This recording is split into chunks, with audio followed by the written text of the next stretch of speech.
Code on wages, 4 labour code आए थे। कौन कौन से लेबर कोड आए थे?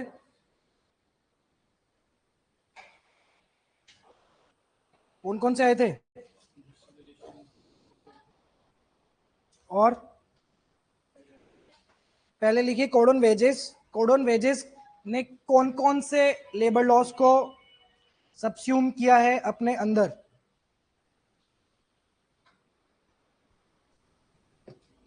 ये है न्यू लेबर कोड की क्लास, ठीक है। ये न्यू लेबर कोड की क्लास है। क्लास अभी स्टार्ट ही हुई है, कसम से क्लास अभी स्टार्ट ही हुई है, ग्रीट नहीं किया इसलिए।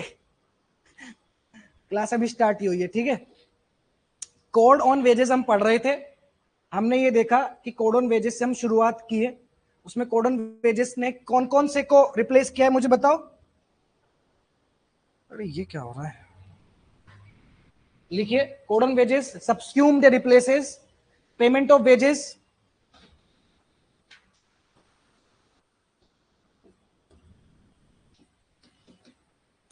कौन कौन सा हुआ इसमें? पेमेंट ऑफ वेजेस एक्ट,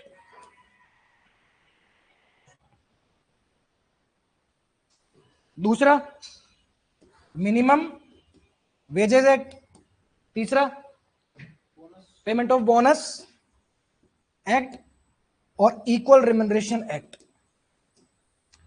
इनको रिप्लेस करके कोड ऑन वेजेस 2019 आया, ठीक है। Clear? This is a live class बेटा, it's not premiered, this is live class, ठीक है। Good evening, good evening, good evening. ठीक, ये लिख लिया आप लोगों ने। Code on wages 4 labour laws को सबस्यूम किया गया। अब आई होप आप लोग को ये 4 लॉ याद होंगे, तभी आप कंपेयर कर पाओगे इनसे। तो बहुत सारी चीजें चेंज हुई है। ऐसे तो ये कोड ऑन वेजेस आपके 60-70 पेज का है, but it's a compilation not amendment.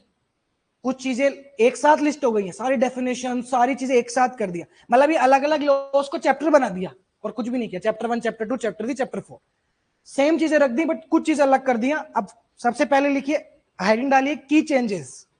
की चेंजेस कोड ऑन वेजेस में कौन कौन से चेंजेस हुए हैं? सबसे पहला चेंज तो आप मुझे खुद बताएंगे कि जो वर्क ऑफ सिमिलर नेचर हमने पढ़ा था इक्वल रेम्युनरेशन में, उसमें कौन से 3 फैक्टर हम देख रहे थे? 3 factor, skill,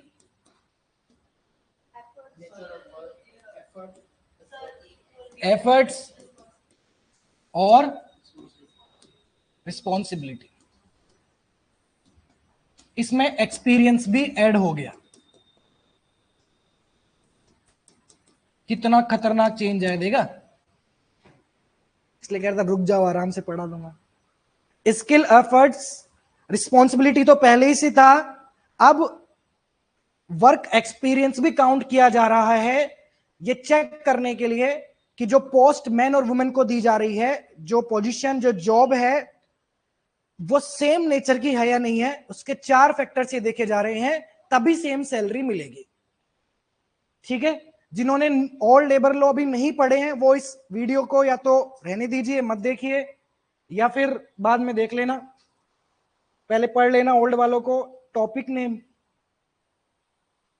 code on wages, code on wages बेटा।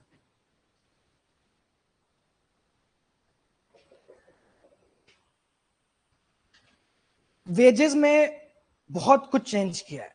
आप मुझे बताइए कि वेजेस की definition throughout the old labour laws same थी कि डिफरेंट थी? सेम थी, सेम थी, डिफरेंट थी? डिफरेंट थी। बहुत सी चीजें अलग अलग तरीके से ऐड हो रही थी। किसी में हाउस लाइट एमिनिटीज ऐड हो रही थी, किसी में नहीं हो रही थी। कुछ चीजें जो हमेशा ही ऐड नहीं हो रही थी, वो 3 चीज कौन सी है? पीएफ, ग्रेचुटी, ठीक है, बोनस का भी ठीक है, और ट्रेवलिंग अलाउंस, ओवर टाइम, ये इंक्लूड नहीं हो रही थी। लेकिन वो 2-3 जो जगह आपने देखा होगा कि कुछ चीज इंक्लूड हो रही है। हाउस वाला कभी इंक्लूड हो रहा है, कभी नहीं हो रहा, किसी एक्ट में इंक्लूड हो रहा है, नहीं हो रहा। सरकार ने तुम्हारी सुन ली, सरकार ने एक कॉमन डेफिनेशन कर दी वेजेस की, ठीक है, उसमें अभी मैं लिखवाऊंगा वेजेस वाली भी एग्जैक्टली डेफिनेशन, बट जो मेन चीज है वो ये है, वेजेस में अगर आपने देखा होगा तो कुछ अलाउंसेस ऐड नहीं हो रहे थे, ट्रेवलिंग अलाउंस, कोई भी बोनस वगैरह कुछ भी। लिखिए,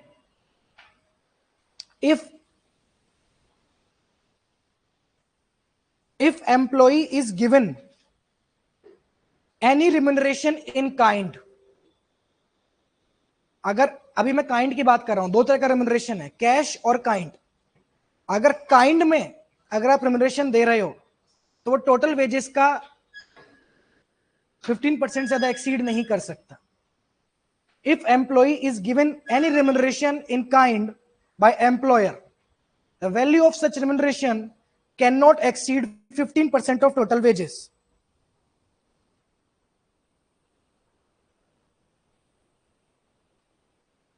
आपने ये देखा होगा कि हाँ ये फर्स्ट क्लास है, न्यू लेबर कोड की क्लास है बेटा, फर्स्ट क्लास भी नहीं है, फर्स्ट एंड लास्ट है न्यू लेबर कोड की। तुमने देखा होगा कि कुछ ना कुछ एक्सक्लूड हर डेफिनेशन में कर रहे थे, पीएफ वाला मैंने बताया, तो उसमें ना एक नई चीज ऐड हो गई है कि ये जो एक्सक्लूडेड कंपोनेंट्स हैं, लिख लो, एक्सक्लूडेड ये जो कंपोनेंट्स होते हैं ये 15% से ज्यादा नहीं हो सकते, 50% से। Excluded components can not exceed 1/2 of the total remuneration payable to the employee. यानी तुम पीएफ वीएफ ग्रेचुइटी बोनस वोनस सब कुछ ऐड कर करा के भी टोटल वेज का 50% ज्यादा नहीं कर सकते। और अगर हो जाता है, मना तो नहीं है, ऐसा थोड़ी है कि तुम सरकार कह रही है 50% ज्यादा दो ही मत, हो जाता है तो जितना एक्सीड हुआ 15%, 50% के ऊपर वो इंक्लूडेड हो जाएगा, वो बेसिक वेज में, वेज की डेफिनेशन में इंक्लूड हो जाएगा। याद आ रहा है कुछ तो कि वेज में क्या इंक्लूड नहीं, क्या क्या इंक्लूड नहीं होता था, पीएफ ग्रेचुइटी पड़ा था, ये अगर 50% से ज्यादा हुआ टोटल वेज बिल का तो वो एक्सक्लूडेड से होकर इंक्लूडेड में आ जाएगा, पूरा नहीं, जितना अमाउंट एक्सीड हुआ बस उतना।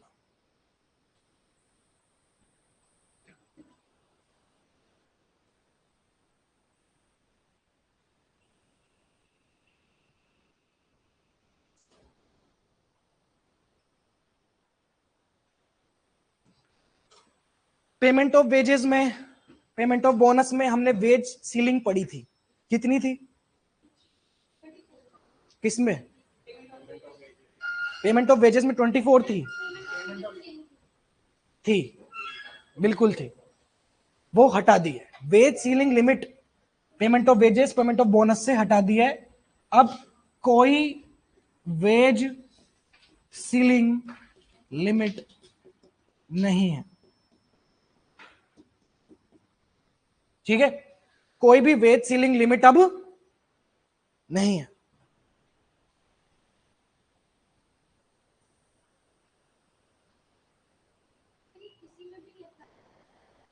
सिर्फ कोड ऑन वेजेस में जो एक्ट आते हैं उसमें नहीं है अभी के लिए। हाँ, 4 जो मैंने बताए, आप लेट आई हैं तभी 4 एक्ट सब्स्यूम हुए हैं। कौन कौन से,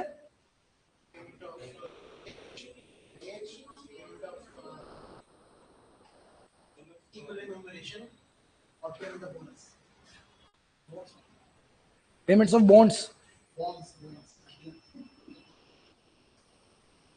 बॉन्ड्स तक तो फिर भी ठीक था, बॉन्ड्स क्या होता है ये बॉन्ड्स, हड्डियों से थोड़ी तुम किसी की,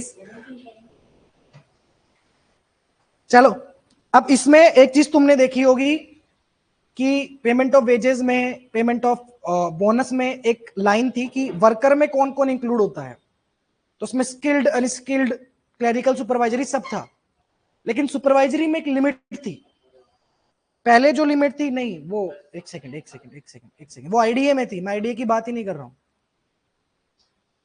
आप देखेंगे वो जो लिमिट थी वो अब लिमिट हो गई 15,000। मैं सिर्फ बात कर रहा हूं पेमेंट ऑफ वेजेस और इन वाले, इसमें जो सुपरवाइजरी की लिमिट थी वो 15,000 हो गई है। पहले कितनी थी ये तो मुझे भी याद नहीं है, आप लोग चेक करिए। ये तुम जो 10,000 बोल रहे हो वो इंडस्ट्रियल डिस्प्यूट एक्ट में थी 10,000, वो अब 18,000 हो गई है अभी के लिए। लेकिन उस चीज को भूलो। अभी ये ध्यान रखो कि जो सुपरवाइजरी कैपेसिटी में है और वो 15,000 से ज्यादा कमा रहा है, वो मैनेजर, वो वर्कर नहीं होता।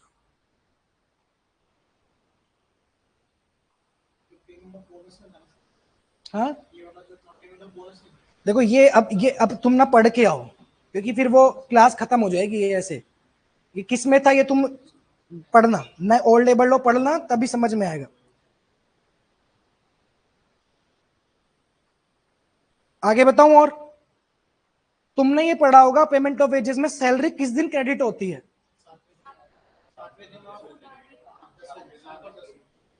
किसके साथ? मंथ एंड के 7वें दिन।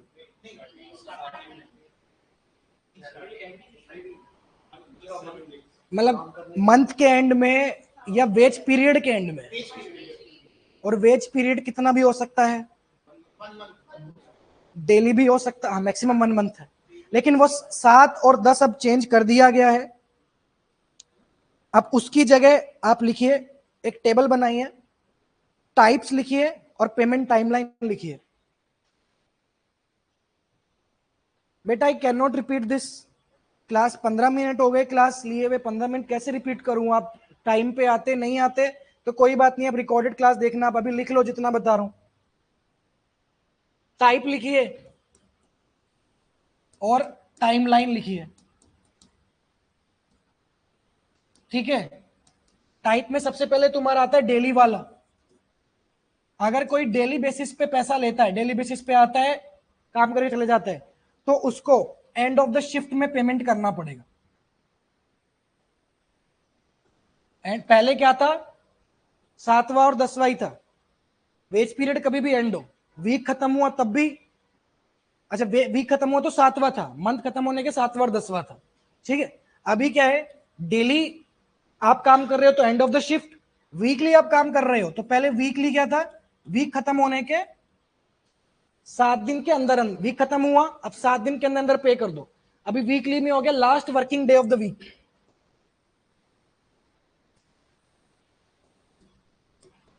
Last working day of week, ठीक है? फिर आता है फोर्टनाइटली। फोर्टनाइटली मतलब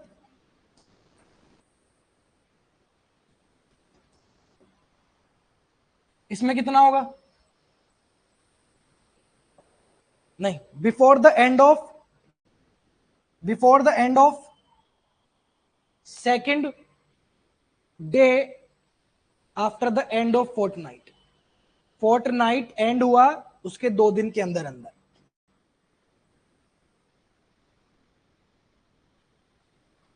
ठीक है? फिर आता है मंथली। मंथली का बताओ कितना है? 7 हुआ या 10 हुआ? 10 वाला हटा दिया, अब 7 दिन के अंदर अंदर करना पड़ेगा। 7th जो डे आएगा आपका एक्सपायरी के बाद, पर वेज पीरियड मैक्सिमम अभी भी। शाश्वत कौन सा रिपीट करूं, आप बताओ कौन सा वाला पॉइंट मिस हो गया? ये लिख लिया सबने? सबने लिख लिया ना? डेली में end of the shift, weekly में last working day of the week, fortnightly में second day after the expiry of that particular period, monthly में 7th 10th वाला प्रोविजन ही नहीं है, 1000 से कम वाला है ही नहीं। बट सवाल क्या बनेगा, अभी भी कह रहा हूं सवाल तो पुराने से ही बनेगा। इन केस नया आ जाए तो तुम तब भी ये दिमाग में रखो। अब तो मुझे लगता है याद करना ज्यादा आसान है अगर नया वाला पढ़ा हुआ हो।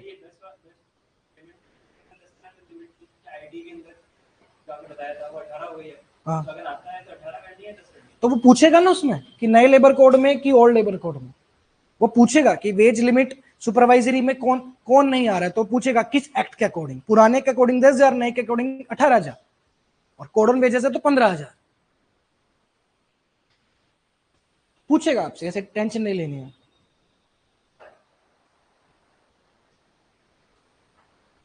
चलो उसको कोई बात नहीं, तुम रिकॉर्डेड देख लेना, कोई बात नहीं शाश्वत। पहले अगर आपने देखा होगा एक बहुत बड़ा लूप होल था, अगर वर्कमैन को तुम रिट्रिचमेंट करते हो, वर्कमैन को तुम हटा देते हो, तो ये तो था कि 2 दिन के अंदर अंदर उसको पेमेंट करना पड़ेगा, बट उसमें रिजाइनेशन को लेकर कुछ नहीं था कि वर्कर अगर खुद से रिजाइन करके चला जाए तो मालिक या एम्प्लॉयर पैसे खा के रखता था, उसके देता ही नहीं था 15 महीने, 1 महीना, 2 महीने, क्योंकि कोई चीज ही नहीं है, वैसा कोई पॉइंट ही नहीं था। सोचो पुराने लेबर लॉ में, तो अभी नए लेबर लॉ में ये 3-4 चीजें लिखिए। In case where an employee, in case where an employ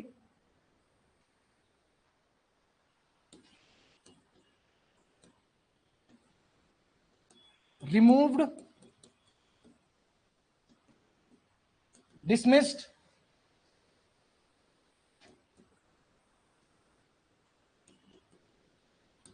retrenched,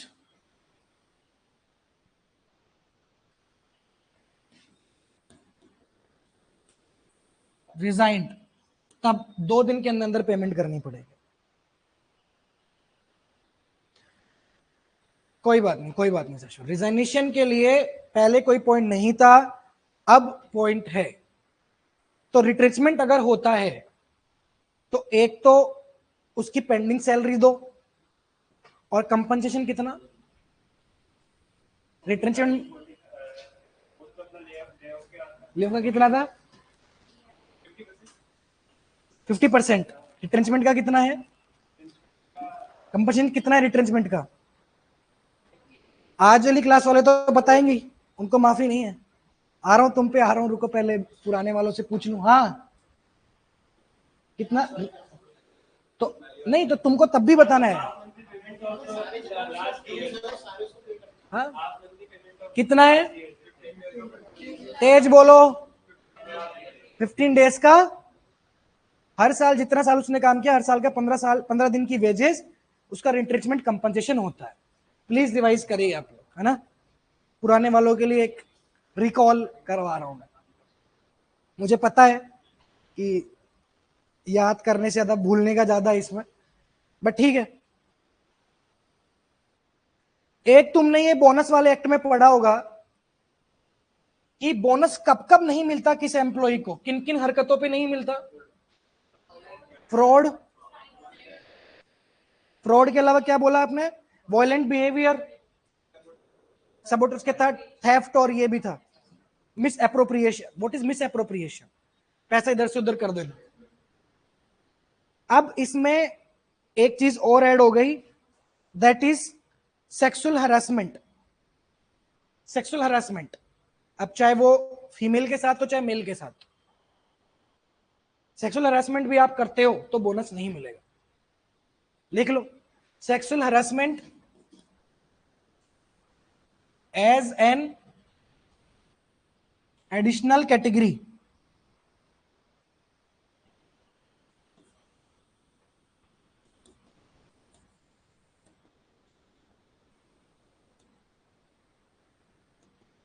to disqualify employee from bonus entitlement, from bonus entitlement। याद रखेंगे।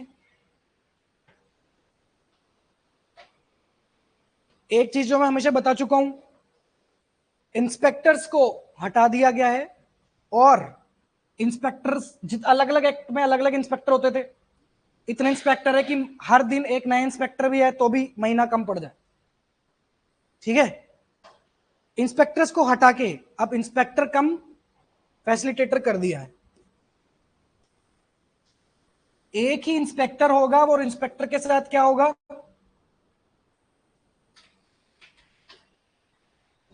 फैसिलिटेटर। वैसे मुझे एक बात बताओ, किस अथॉरिटी के लिए, किस एक्ट में रेगुलेटर के साथ फैसिलिटेटर ओल्ड लॉज में भी बोल रखा था? चलो एक्ट तो तुमने सही बता दिया, ट्रेड यूनियन। लेकिन ट्रेड यूनियन में ऑफिसर कौन है, ये बोला किसने पहले? ठीक, इंस्पेक्टर कम फैसिलिटेटर हो गया है, और इसमें सिर्फ ये सर्च सीज इंस्पेक्शन नहीं करेगा, बल्कि एडवाइस भी करेगा। क्या करेगा? एडवाइस भी करेगा कि बैग को ऐसे रख के लाना, इस गेट में लाना, इस आदमी को देना। नहीं, मैंडेटरी नहीं है वो, अपॉर्चुनिटी, वो एक तरीके की ड्यूटी है।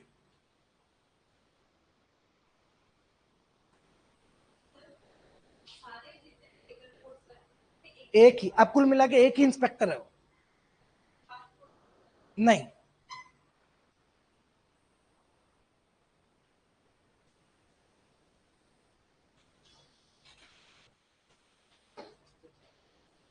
यही तो कोडिफिकेशन है।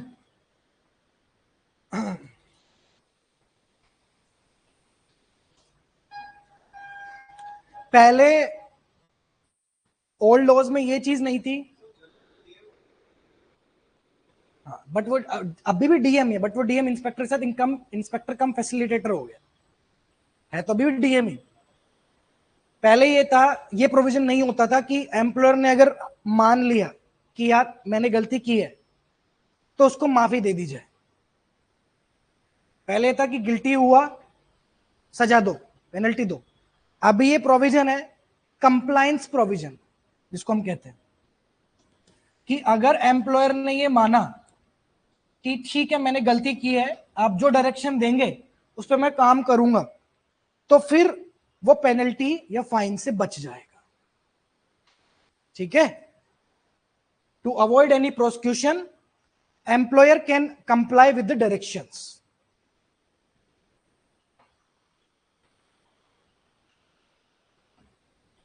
वीकेंड वाले कैसे आ गए आज?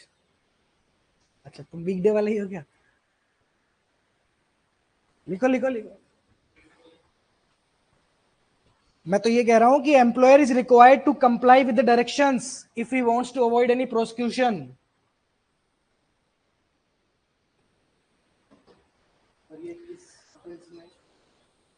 ये किसी भी ऑफेंस में, किसी भी ऑफेंस में।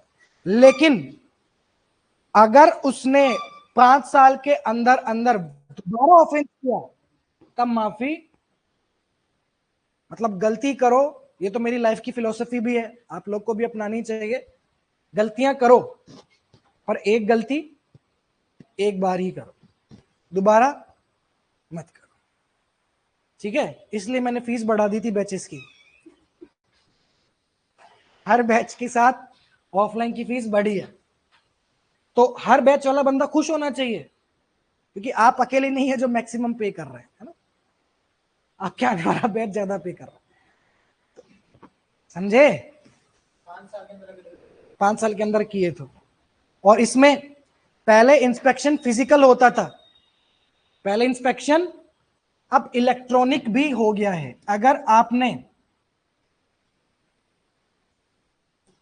इलेक्ट्रॉनिक तरीके से, if you have filed the documents, जैसे जीएसटी में इलेक्ट्रॉनिक होता है ना, आपने फाइल कर दिया, आप कंप्लाइंट हो गए, बाय डिफॉल्ट मान लिया जाएगा कि ठीक है। हाँ, वो बात अलग है, चेकिंग हो सकती है, फिजिकली इंस्पेक्टर आ सकता है, बट आपको कंप्लायंस और इंस्पेक्शन इलेक्ट्रॉनिकली भी पॉसिबल है। हालांकि इस चीज का क्रिटिसिज्म बहुत हो रहा है। तुम लोग सोच रहे होंगे कि कोड में तो इतनी अच्छी अच्छी बातें हैं, तो स्ट्राइक किस बात की हो रही है? ये 27 करोड़ वर्कर्स अभी सड़क पे थे, ये किस बात की स्ट्राइक कर रहे हैं? ये इस कोड की नहीं है, अगले कोड में, इंडस्ट्रियल रिलेशन कोड में, इसमें तो एक्चुअली क्या ना, इसमें भी एम्प्लॉयर्स के लिए रिलैक्सेशन ही है ना। इलेक्ट्रॉनिकली कर दिया, किसको क्या पता चलेगा? आईएलओ का डेटा है, इंटरनेशनल लेबर ऑर्गेनाइजेशन का, कि राजस्थान में 2022 में 70% वर्कर्स को मिनिमम वेजेस नहीं मिली। 70% वर्कर्स को मिनिमम वेजेस नहीं मिली, तो अब कैसे मिलेगी? अब तो इलेक्ट्रॉनिक हो गया ना। हालांकि सरकार करेगी, ईज ऑफ डूइंग बिजनेस के लिए करेगी, बट वर्कर्स परेशान है। ठीक है, तो अलाउड है, फिजिकल वेरिफिकेशन भी अलाउड है, बट इलेक्ट्रॉनिकली अब वो हो गया। तो अब क्या होगा? प्राइमरली सब इलेक्ट्रॉनिकली करेंगे, वेब बेस्ड ही करेंगे। ठीक है?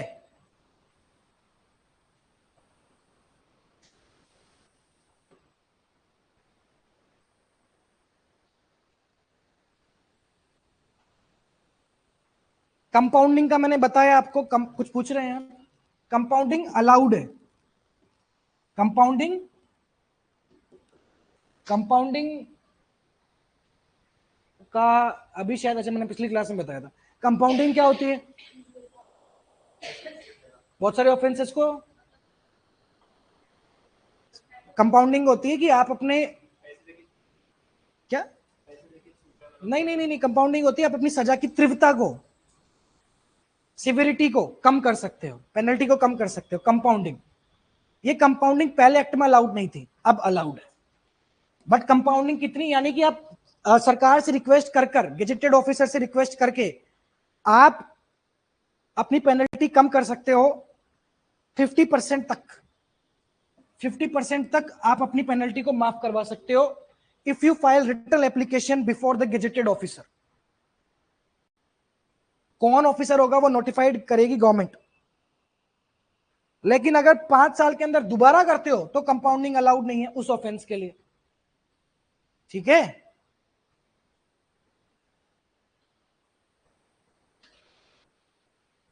हाँ, जो एक बार करे वो गलती, जो बार बार करे वो गुनाह।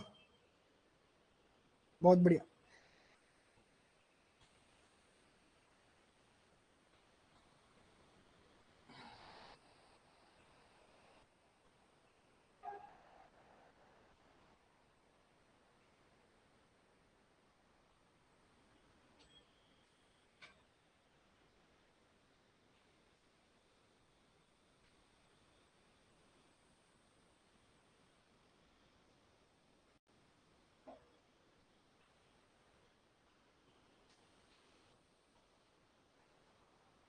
वेज कोड, नया वेज कोड ये बताता है कि मिनिमम वेज 3 फैक्टर्स पे डिपेंड करेगी, लिख लीजिए।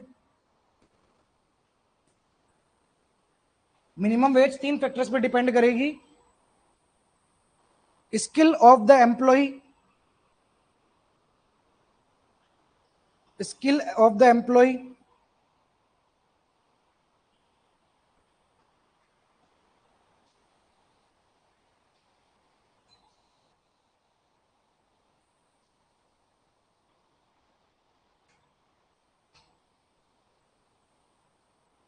आर्डसनेस, आर्डसनेस मतलब डिफिकल्टी, काम में कितनी डिफिकल्टी है, arduousness involve in the work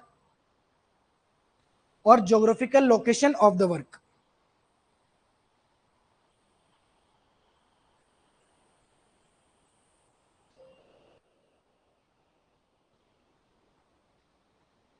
ठीक है, ठीक है।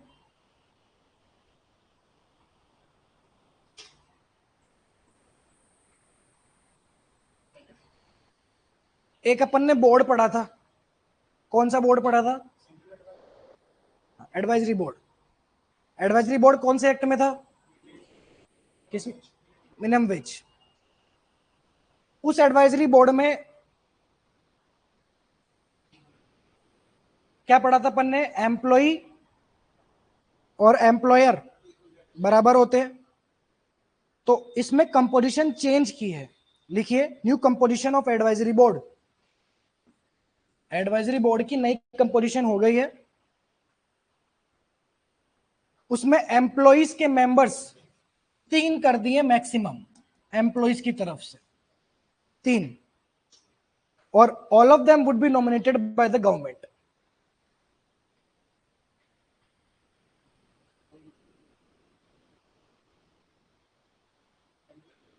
हाँ हाँ, एम्प्लॉय की तरफ से 3 रहेंगे मैक्सिमम, और वुमेन 1/3 होती थी, वुमेन को 1/3 से हटा के 50% कर दिया।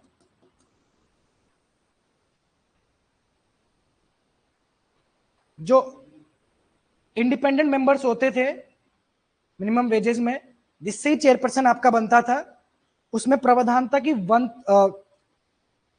सॉरी, पहले 50% था, अब 1/3 कर दिया। पहले 50% था, अब 1/3 कर दिया। पहले 50% था, इंडिपेंडेंट मेंबर्स में 50% वुमेन होती थी, अब उसको 1/3 कर दिया। वुमेन की रिप्रेजेंटेशन कम कर दी। क्या कर दी? कम कर दी।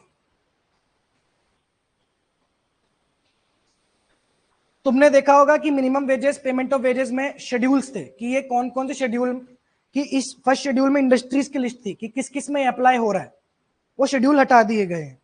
लिख लीजिए, removes the schedule of employments. यानी कि अब तुम किसी भी इंडस्ट्री में काम करते हो, किसी भी तरीके का काम करते हो, ये कोड अप्लाई होगा।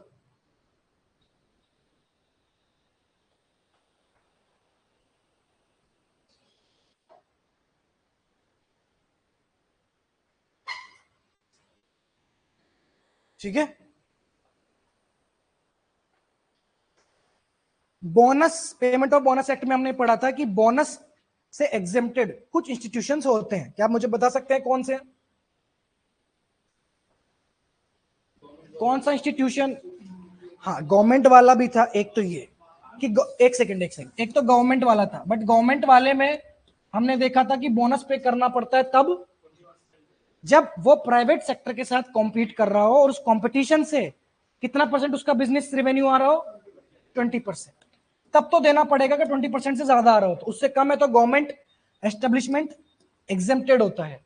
एक और हमने पढ़ा था, जो 5 साल जिसको हुए हैं बिजनेस को और वो लॉस में चल रहा है।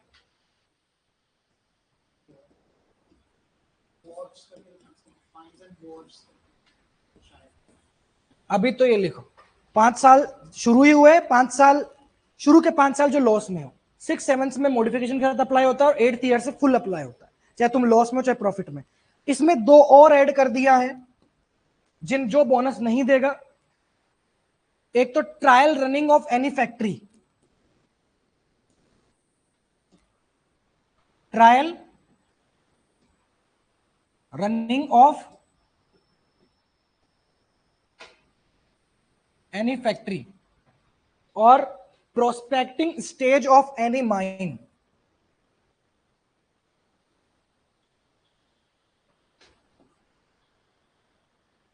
Prospecting stage of any mine. Clear?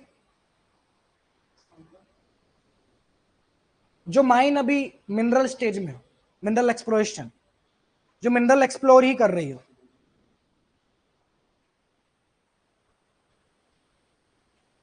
हाँ, स्टार्टअप्स एग्जेम्प्टेड है ना, 5 साल बोला मैंने बेटा। ठीक है,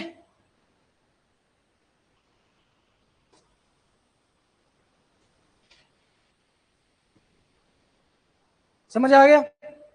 ये तुम्हारा कोडन वेजेस था, खत्म। अच्छा, एक चीज कर लो, कोडन वेजेस की शेड्यूल लिख लो।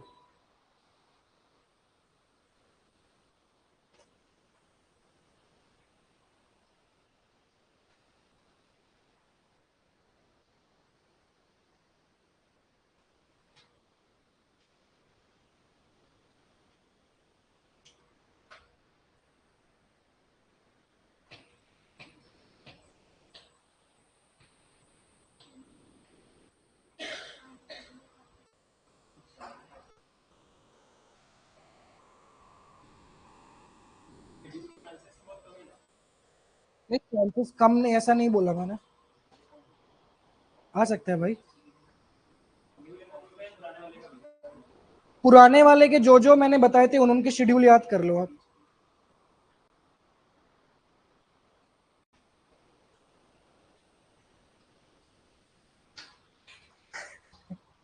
तो तुमको शेड्यूल में अलग से भिजवा दूंगा। ठीक है,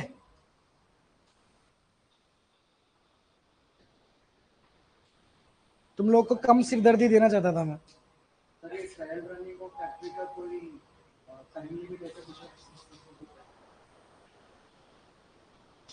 टाइम लिमिट नहीं है।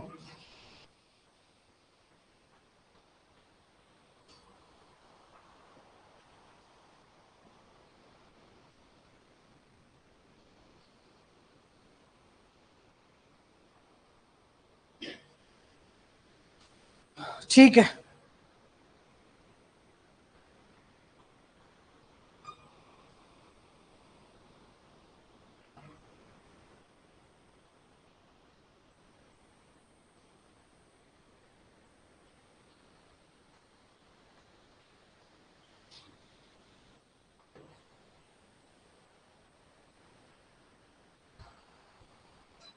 कोड ऑन वेजेस के कोई शेड्यूल नहीं है, ठीक, नो शेड्यूल्स। चलिए आप लोग खोलिए code on social security, code on social security.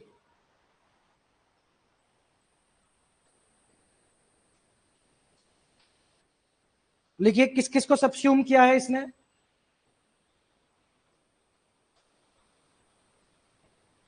Code on social security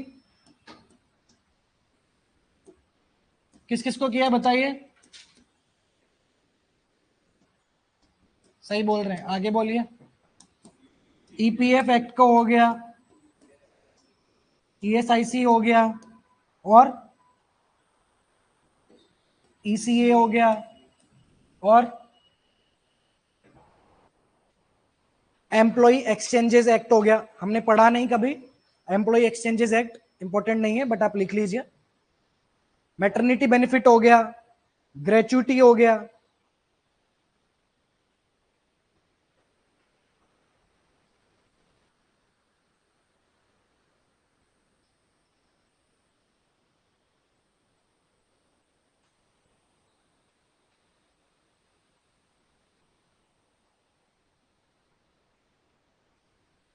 unorganised worker social security act हो गया,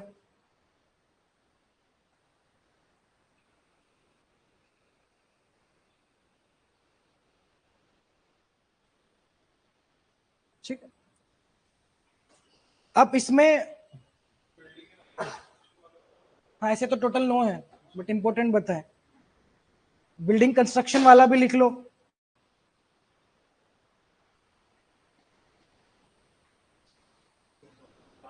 सीने वर्कर्स। एक सेकंड, बिल्डिंग कंस्ट्रक्शन नहीं है, हाँ, सीने वर्कर्स कर लो एक बार, सिनेमा वर्कर्स। मैं बताता हूं कौन सा है। ग्रेचुइटी हो गया, सीने वर्कर्स हो गया, हाँ बिल्डिंग एंड कंस्ट्रक्शन है, और वर्क इसमें अनऑर्गेनाइज्ड वर्कर्स है, अनऑर्गेनाइज्ड वर्कर्स। ठीक है, ये 9 हो गए। फिर से बता देता हूं, ईपीएफ, ईएसआईसी, एम्प्लॉय, हाँ ECA, employment exchanges, maternity benefit, payment of gratuity, cine workers, cinema workers, building and construction worker, unorganised worker. ठीक है, अब इसमें क्या क्या चेंजेस हुए बता देता हूं। इसमें बहुत सारी नई डेफिनेशंस आई हैं, ठीक है। उसमें जो एडिशन हुआ है वो गिग वर्कर प्लेटफॉर्म, पहले अब अगर आप ध्यान दो तो अनऑर्गेनाइज्ड वर्कर में बहुत सारी डेफिनेशन थी, wage worker, home based worker, self employed. इसमें 2 ऐड कर दी क्योंकि अनऑर्गेनाइज्ड वर्कर सबस्यूम हुआ है ना इसमें, unorganised worker act. Gig worker और प्लेटफॉर्म वर्कर ऐड हो गए हैं।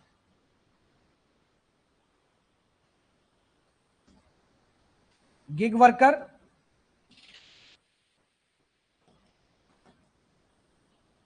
और प्लेटफॉर्म वर्कर ऐड हो गए, ठीक है। और एग्रीगेटर की डेफिनेशन ऐड हुई है, एग्रीगेटर।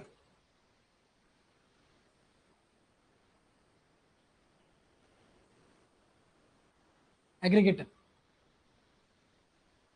गिग वर्कर में डेफिनेशन लिखिए प्लीज। गिग वर्कर में a person who performs work and earns पैसा कमाना, earns outside of traditional employer employee relationship.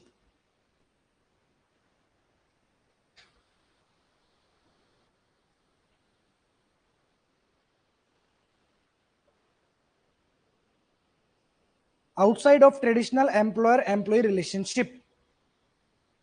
और प्लेटफॉर्म वर्कर्स में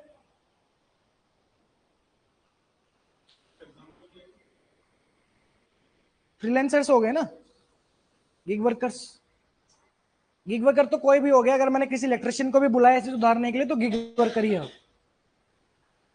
प्लेटफॉर्म वर्कर जो किसी प्लेटफॉर्म के तहत काम कर रहा है, किसी प्लेटफॉर्म के तहत अपने कस्टमर्स को एक्सेस कर पा रहा है। ठीक, एग्रीगेटर में लिखिए, प्लेटफॉर्म वर्कर्स में यही है, to use online platform to access organisations and individuals. Platform workers वो होते हैं जो ऑनलाइन प्लेटफॉर्म यूज कर रहे हैं, to use online platform to access other organisations and individuals.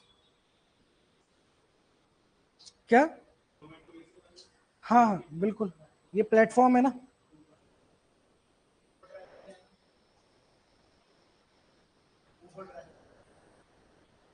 Uber driver भी प्लेटफॉर्म वर्क, जिसमें प्लेटफॉर्म इन्वॉल्व है। अब मैं बिजली वाले को अगर नॉर्मली बुला रहा हूं सुधारने के लिए कॉल पे, तो गिग वर्कर है, बट मैं उसको अर्बन कंपनी से बुला रहा हूं तो प्लेटफॉर्म वर्कर हो। वो दोनों भी हो सकता है। ठीक है, पुराने एक्ट में जो ट्रिब्यूनल, अब हाँ aggregator, aggregator means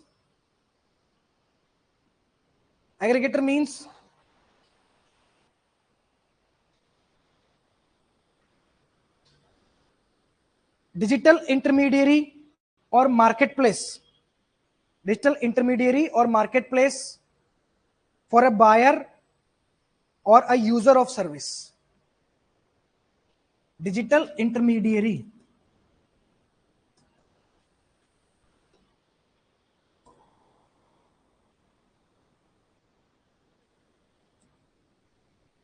digital intermediary और a market place for buyers and sellers.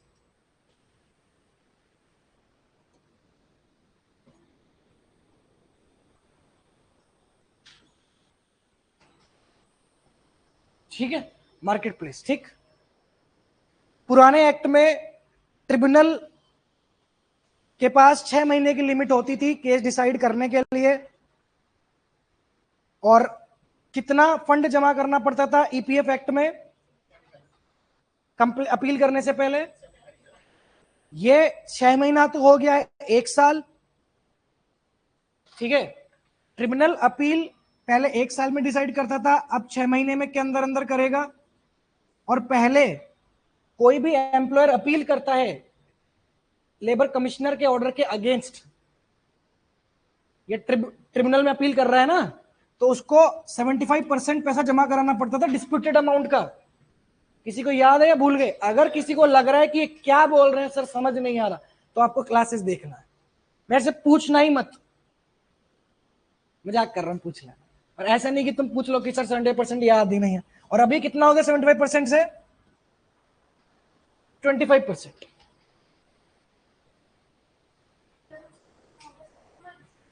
एक से 6 मंथ्स हो गया, 75% से 25% हो गया।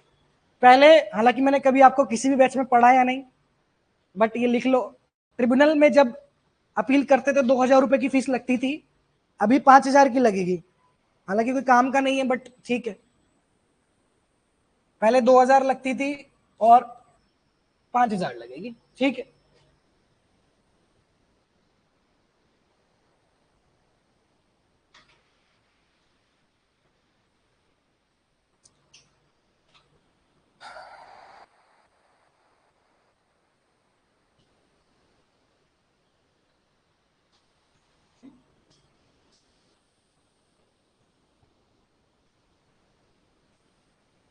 पहले जैसा कि पुराने कोड ऑन वेजेस, अभी कोड ऑन वेजेस में हमने पढ़ा कि एम्प्लॉयर अगर कंप्लाई करता है तो कम हो जाएंगी चीजें, या फिर उसको एक अपॉर्चुनिटी दी जाएगी कि प्रोसिक्यूशन से बचना है तो आप कंप्लाई कर लो, मान लो कि आपने गलती की और फटाफट उसको सुधार लो। पैसा नहीं दिया तो पैसा दे दो, गलती सुधार लो। तो वही चीज इस कोड में भी है, बट कोड ऑन वेजेस में हमने पढ़ा था कि कंप्लायंस आपको एक बार 5 साल में एक बार का ही मौका मिलेगा, दोबारा आप करोगे 5 साल में तो दिक्कत होगी। इस एक्ट में वो, इस कोड ऑन सोशल सिक्योरिटी में वो 5 साल से 3 साल हो गए, मतलब ये दूसरे कोड में 3 साल है। इसमें भी अलाउड है कि अगर आप ईपीएफ ईएसआईसी नहीं भरे हो अपने एम्प्लॉय का उसका प्रीमियम, तो आप भर दो, माफी ले लो, बात खत्म। लेकिन अगर आपने वापस ही 3 साल में दोबारा किया तो फिर नहीं मिलेगी अपॉर्चुनिटी, फिर आपको कंपनसेशन भी भुगतना पड़ेगा। और कंपनसेशन कितना होता है अगर आप लोग को याद हो, मिनिमम वेजेस में कितना कंपनसेशन था मैक्सिमम गैप अमाउंट का?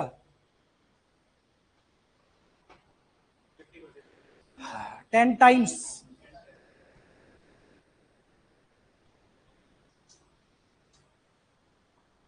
ठीक है, गिग वर्कर प्लेटफॉर्म वर्कर के लिए रजिस्टर किसी वर्कर को कराना पड़ेगा ये कोड आते ही, और हर 16 साल से ऊपर का कोई भी इंडिविजुअल खुद को रजिस्टर करा सकता है श्रम सुविधा पोर्टल पे एज गिग वर्कर और प्लेटफॉर्म वर्कर।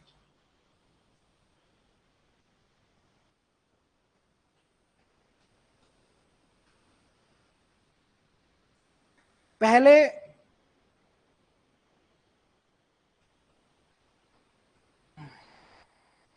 नहीं बेटा, ये क्लास पहले कभी नहीं हुई, ये क्लास पहली बार हुई है और लास्ट बार क्लास हो रही है न्यू लेबर कोड की। पहले वाले एक्ट में ईएसआईसी की अगर मैं बात करूं तो एक बार आप कंप्लाई हो गए तो ऑप्ट आउट नहीं होता था जल्दी से, बहुत सारे प्रोसीजर्स होते थे, ऑप्ट आउट पॉसिबल नहीं था। ठीक है, एक बार आप कवर्ड हो गए तो हो गए। ईपीएफ में भी और ईएसआईसी में भी अपन ने पढ़ा था। इसमें वॉलंटरी ऑप्ट आउट अलाउड है, लिखिए voluntary opt out allowed.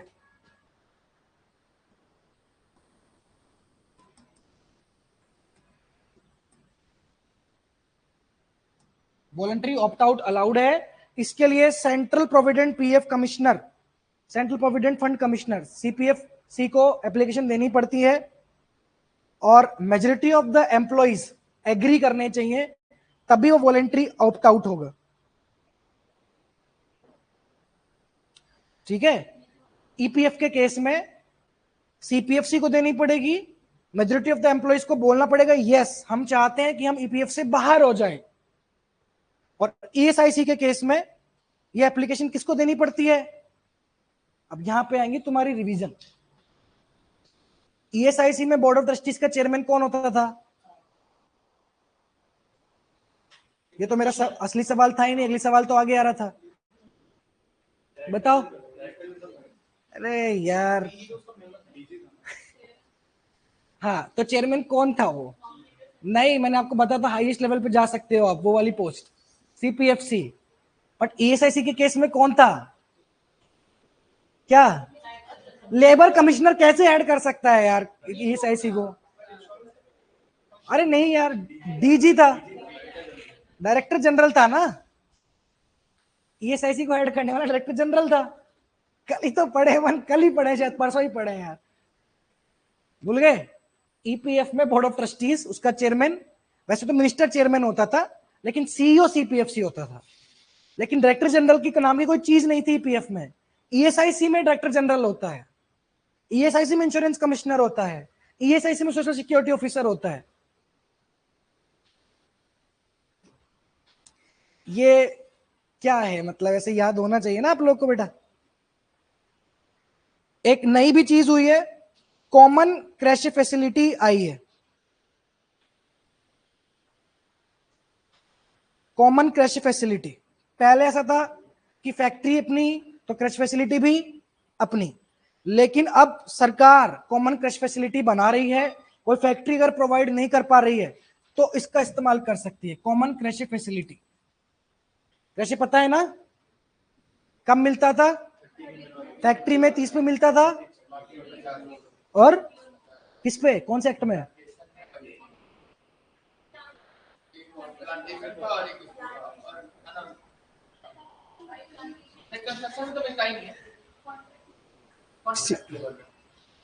Contract labour में कितने पे? 50। प्लांटेशन में 50, कॉन्ट्रैक्ट में 50, श्योर। और फैक्ट्री में? ठीक, तो ये कॉमन क्रैश फैसिलिटी आ गई है अब।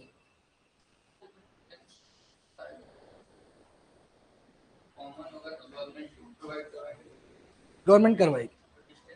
क्या डिस्टेंस? नहीं, ऐसा कुछ नहीं है, ये तो है नहीं है, बताया नहीं एक्ट में। तुम क्या बोल रहे हो? मतलब मैंने तो इतनी कोई 10 चीजें ऐसी देख ली जो ओल्ड लेबर में थी और नए में तो बताई भी नहीं है, बात ही नहीं करी। कौन सा था मुझे अभी जस्ट याद आया, बहुत सी चीजें थी जो पुराने में थी पर नई में तो बोली ही नहीं, बात ही नहीं करी उसकी। अब तुम एक चीज लिखो, एम्प्लॉय कंपनसेशन एक्ट हम पढ़े थे, तो उसमें हमने क्या पढ़ा था? कंपनसेशन किसको मिलता है? कोई वेज सीलिंग लिमिट तो नहीं थी, बट ये तक शेड्यूल 1 में इंडस्ट्रीज होती थी। अब वो शेड्यूल हट गया, अब एक्चुअली में जिसको ईएसआईसी नहीं मिल रहा उसको ईसीए मिल जाएगा। पहले ये था कि तुम ईएसआईसी से ले लो, ईसीए से ले लो, बट अब ईएसआईसी जिस पे एप्लीकेबल नहीं है उस पे ईसीए एप्लीकेबल होगा। प्रीमियम किस में जाता है, ईएसआईसी में या ईसीए में? ईसीए वाले हाथ खड़ा करें, हाथ खड़े और ऐसे कैसे घूम के क्लास के बाहर चले जाए। अगर कोई किसी को लगता है एम्प्लॉय कंपनसेशन में प्रीमियम जाता है तो मैं चाहता हूं इज्जत अपनी बचाने के लिए वो क्लास से बाहर जा सकता है। और ये तुम्हारी आत्मा को पता, अगर तुम अभी भी सच में याद नहीं आया तो यहां पे है एक दो, अभी मैं कह रहा हूं।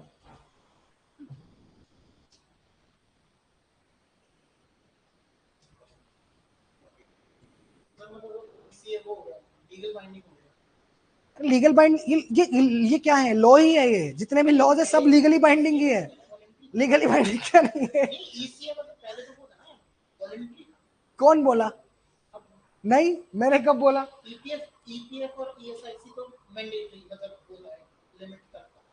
ईपीएफ वॉलेंटरी था और वो उसके लिए था जो 15,000 से ज्यादा कमा रहा है, पर ज्यादा कमा रहा प्रीमियम दे रहा तो लीगली बाइंडिंग ही है। हर लॉ लीगली बाइंडिंग ही होता है।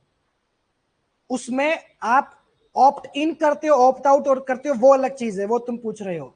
मैं समझ गया तुम्हारी बात, तुम्हारा शब्द इलीगली बाइंडिंग सही नहीं है। ईसीए में तुम ऑप्ट इन आउट आउट नहीं कर सकते, वो एम्प्लॉयर को देना पड़ेगा।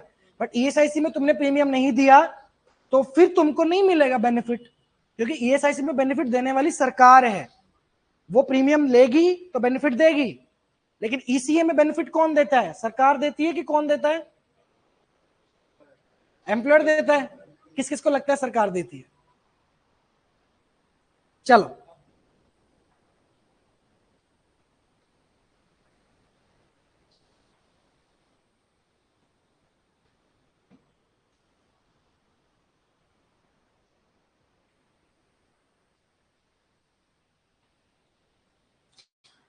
ठीक है। इसमें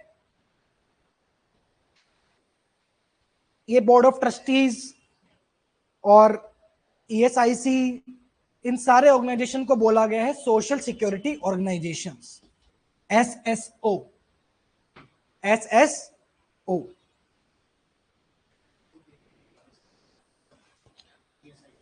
हाँ वो ऑफिसर है, ये ऑर्गेनाइजेशन है। मतलब कि तुम, मजा आता है तुमको चला के कंफ्यूज होने में।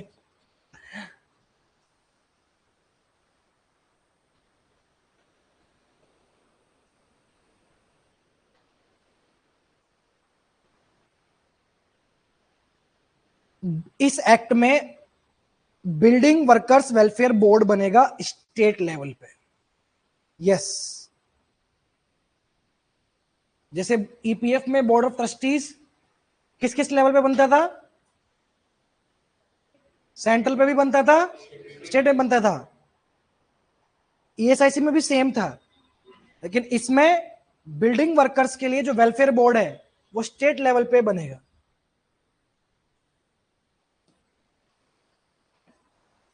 उसका चेयरपर्सन भी स्टेट गवर्नमेंट लेके आएगा, स्टेट गवर्नमेंट।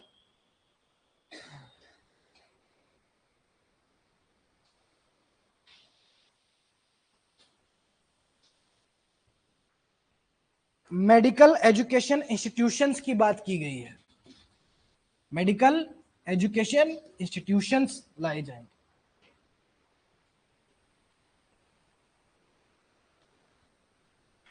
ग्रेचुइटी कितने साल की सर्विस के बाद मिलती है पुराने लॉ में?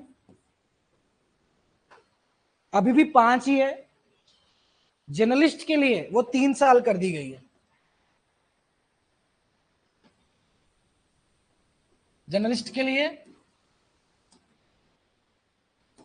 ग्रेजुएटी कितनी मिलती है?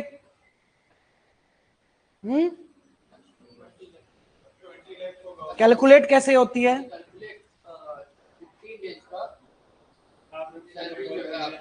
और किसी ने 7 महीने काम किया हो तो साल में तो वो कैलकुलेट हो जाएगा 7 मंथ से ज्यादा हो गया ना, तो ईयर का अगर 5 साल से 1 साल लगा। हाँ,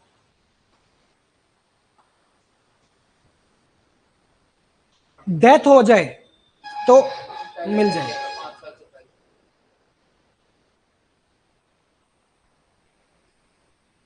कोड ऑन सोशल सिक्योरिटी में normally IAS officers are appointed as सीपीएफसी।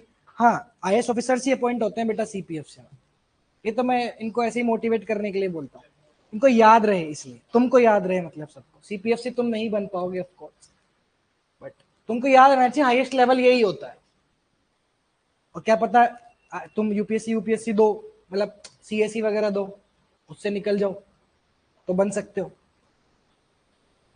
अभी इसमें सबसे ज्यादा इंपॉर्टेंट जो पॉइंट है वो है, इसमें बनता है एक फंड बनता है सोशल सिक्योरिटी फंड। लिख लो, सबसे ज्यादा इंपॉर्टेंट इस कोड में है सोशल सिक्योरिटी फंड। इस फंड में पैसा कहां से आता है?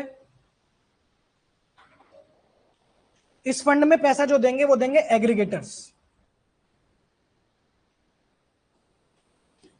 उनके एनुअल टर्नओवर का 1 से 2%, minimum 1 maximum 2 of their annual turnover. लेकिन जितना भी हो 1 या 2 के बीच में, वो 5% ऑफ देयर वेज बिल, जो भी वो गिग वर्कर प्लेटफॉर्म वर्कर्स को पैसा दे रहे हैं अपने ऑर्गेनाइजेशन में, उसके 5% से ज्यादा नहीं होना चाहिए। क्यों? मान लो मेरा 100 करोड़ का टर्नओवर है, तो मुझे मिनिमम कितना पैसा जमा कराना पड़ेगा इसमें? 1 करोड़। मैक्सिमम कितना? लेकिन मेरे ऑर्गेनाइजेशन में जितने भी गिग और प्लेटफॉर्म वर्कर काम करते हैं, उनको साल भर में मैं देता ही 50 लाख रुपया हूं इन टोटल। तो ये 1% भी 50 लाख, ये मैक्सिमम जो लिमिट है वो 50 लाख हो जाएगी। यानी जितना अमाउंट मैं गिग वर्कर प्लेटफॉर्म को दे रहा हूं, इससे ज्यादा नहीं दे सकता इसमें जमा, चाहे वो 1% से कम ही हो। इस 100 करोड़ के केस में 50 लाख 1% से कम है, बट क्योंकि मैं सैलरी ही इतनी दे रहा हूं, सैलरी एक मैक्सिमम लिमिट यहां पे सेट हो गई। जो पेमेंट आप गिग वर्कर प्लेटफॉर्म वर्कर को कर रहे हो, उस पेमेंट से ज्यादा आप कंट्रीब्यूट नहीं करोगे। क्यों? क्योंकि पैसा रूट आउट हो जाता है ना। अरे मनी लॉन्ड्रिंग,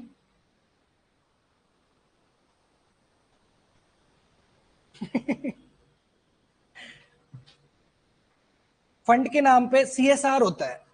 सीएसआर क्यों इनफेमस है? सीएसआर फंड जो डालता है, कितना परसेंट देना होता है टर्नओवर का? तो वो पैसा जब डालते हैं अपन सीएसआर में, तो वो क्यों बदनाम है सीएसआर? इसलिए तो है कि लोग सीएसआर के नाम पे डालते हैं, अपनी स्कूल और अपनी हॉस्पिटल खोल के उसी को बोल देते हैं कि हमने सीएसआर में दिया, और उसी हॉस्पिटल से पैसा कमा रहे हैं। तो इस फंड की लिमिट होनी चाहिए कि अगर आपके वर्कर उतने हैं नहीं, उससे ज्यादा आप जमा कर रहे हो, यानी कुछ ना कुछ आप मनी लॉन्ड्रिंग का काम कर रहे हो। अब तो समझ आया?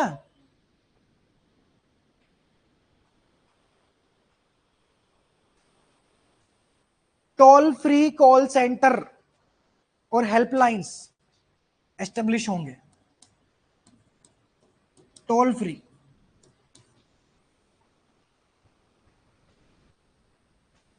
फैसिलिटेशन सेंटर्स भी होंगे। वर्कर्स फैसिलिटेशन सेंटर पढ़ा है ना, पहले भी थे, इसमें भी है। कौन से एक्ट में थे वर्कर फैसिलिटेशन सेंटर? यहां से बताएंगे। हाँ, बताओ बताओ, वर्कर फैसिलिटेशन सेंटर देखा? इसलिए मैं तुमको कह रहा था रिवाइज करो, ये वाले भी नहीं बता पा रहे हैं। किसमें था? अभी अभी नहीं बताया क्लास में मैंने, किसमें था worker facilitation centre? Unorganised workers act, याद कर लो यार। हाँ विनीता, वेरी गुड। तुमको याद क्यों नहीं है यार? ऐसे याद कर लो ना कि काम क्या है वर्कर फैसिलिटेशन सेंटर का, कि वर्कर को रजिस्टर करना एक्ट में, आइडेंटिटी कार्ड देना, और वो अनऑर्गेनाइज्ड में ही तो होता है।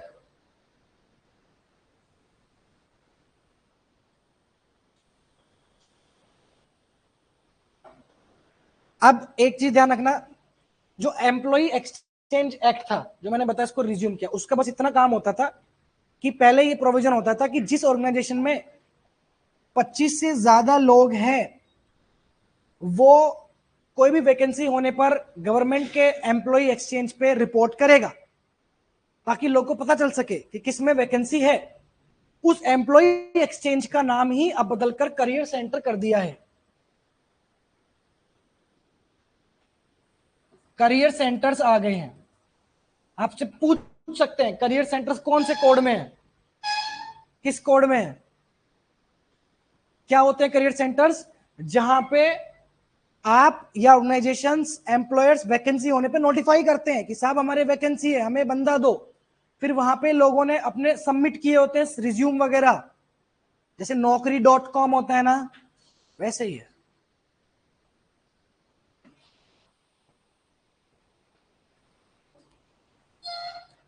तो एक तो आपका बोर्ड ऑफ ट्रस्टी हो गया, एक ईएसआईसी का कॉर्पोरेशन हो गया वो तुम्हारा, और national social security board for unorganised workers. National social security board for unorganised workers, ये पहले भी था, इसमें भी है। लेकिन बिल्डिंग वाला कौन से लेवल पे? स्टेट लेवल पे। ये अनऑर्गेनाइज्ड वर्कर का सोशल बोर्ड नेशनल पे भी है, स्टेट लेवल पे भी है। ईपीएफ वाला भी स्टेट और सेंटर पे था, ईएसआईसी भी स्टेट और सेंटर पे था, लेकिन बिल्डिंग वाला स्टेट लेवल पे है, प्लीज याद रखिए।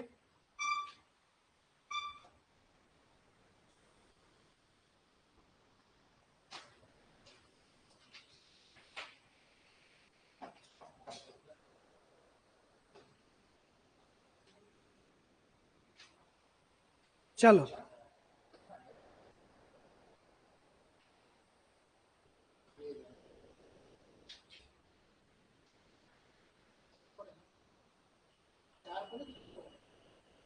चार ही है।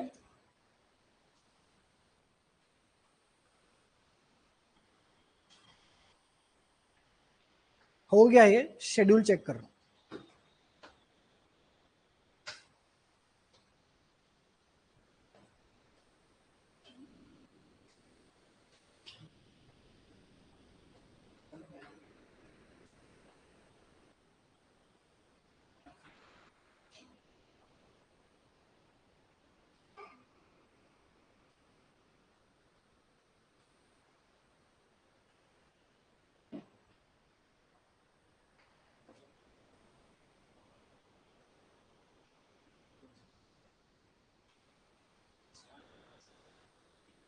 इसमें 7 शेड्यूल है, लिख लीजिए प्लीज।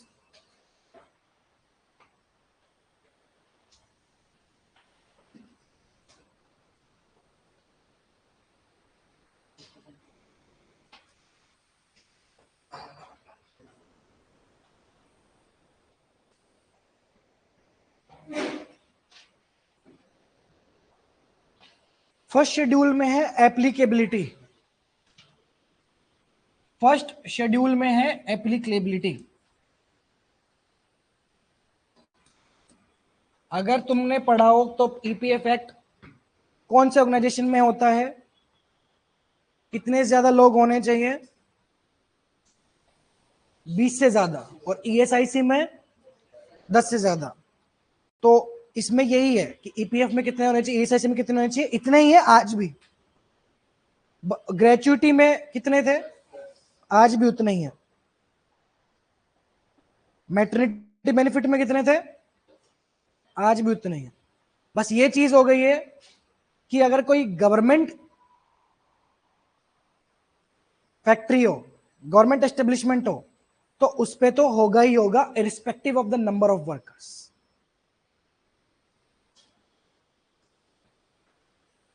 ठीक। सेकंड शेड्यूल में लिखिए,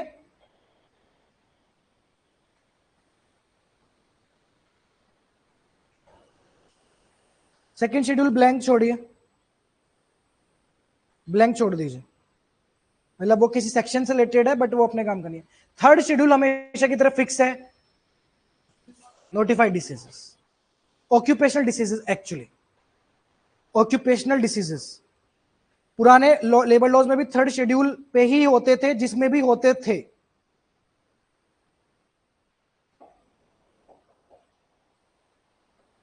फोर्थ शेड्यूल में है परमानेंट, दो पार्ट है, part one part two. Part one में है injuries resulting in permanent total disablement. ठीक है, दो पार्ट है फोर्थ शेड्यूल के। पहला पार्ट है injuries resulting in permanent total disablement, और पार्ट टू है injuries resulting in permanent partial disablement.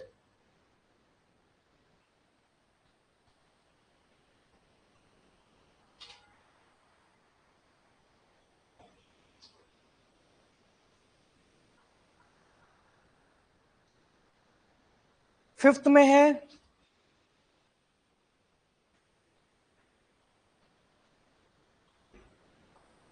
matters on which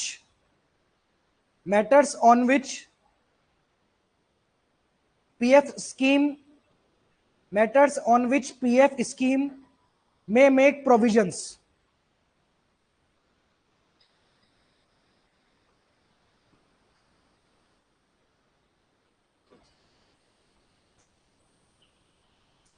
ठीक है, और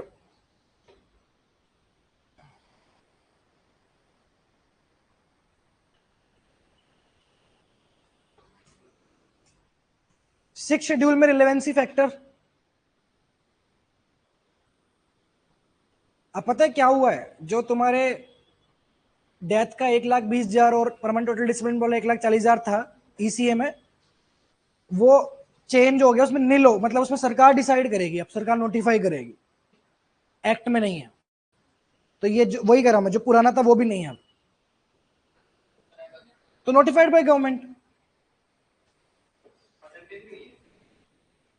परसेंटेज तो है 50-60, बट कंपेयर करते हैं ना अपन रिलेवेंसी फैक्टर निकालने के बाद कुछ अमाउंट से, 1,20,000 1,40,000, वो अमाउंट सरकार डिफाइन करेगी, सरकार करती रहेगी time to time. Relevancy factor लिख लिया, 6। करंटली तो ओल्ड लेबर लॉ ही अप्लाई हो रहा है बाबू, ओल्ड लेबर लॉ ही अप्लाई हो रहा है, अभी तो अप्लाई पूरा नए हो ही नहीं रहे ना, तो अभी तो 1,20,000 1,40,000 ही है। नए लेबर कोड जब अप्लाई होंगे तब सेंट्रल गवर्नमेंट नोटिफाई कर देगी। ठीक है, 7 schedule last, classification of aggregators. अब उसमें तुम्हारे राइड शेयरिंग सर्विसेज, उबर वगैरह, फूड वाले, जोमेटो, लॉजिस्टिक्स, डिलीवरी वाला DTDC, health care, wealth care सब आ गया। हाँ, एग्रीगेटर्स की क्लासिफिकेशन में 9 है, एक बार बस बोल देता हूं, आएगा तो नहीं। राइड वाला, फूड वाला, लॉजिस्टिक वाला, e market, professional services, urban company, yes madam, है ना। लड़कियों को, लड़कियां सारी हंसी है, लड़कों को आइडिया ही नहीं है। हेल्थ केयर, हाँ, travel and hospitality, make my trip .com, है ना। कंटेंट और मीडिया में टिकटॉक, इंस्टा। ठीक है, चलो डन। अब एक दो और बच्चे हैं बस हमारे, मम्मी को बोल के आए हो ना, आज लेट होंगे। पूछ रहा अभी क्या, मैं ऑन कैमरा हूं, नहीं मुझे एक अच्छा जोक याद है, मैं बोल नहीं सकता हूं।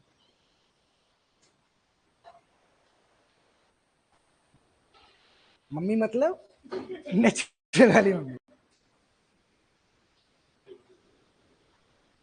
चलो लिखो नया कोड, ऑक्यूपेशनल सेफ्टी, जिसको शॉर्ट में OSH बोलते हैं, occupational safety health and working conditions code. ठीक है, इसमें कौन कौन से एक्ट सब्स्यूम हुए हैं बेटा?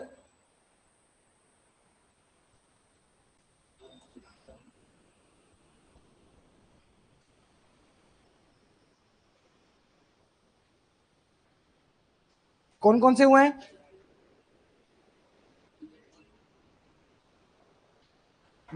बिल्डिंग वाला तो कवर हो गया ना, एक्चुअली हुए तो 13 है।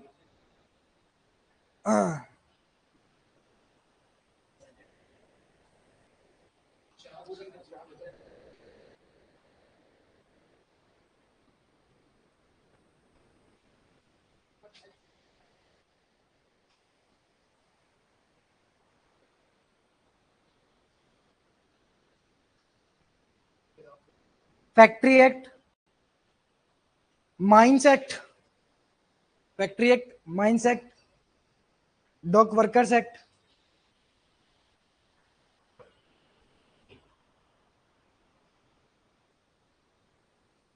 बिल्डिंग एक्ट, बिल्डिंग वर्कर वाला, तो उसमें उसमें भी था पुराने वाले में, तो कुछ प्रोविजन इसमें भी आ गए। उसमें बिल्डिंग एंड कंस्ट्रक्शन लिखवाया था ना, तो इसमें भी है।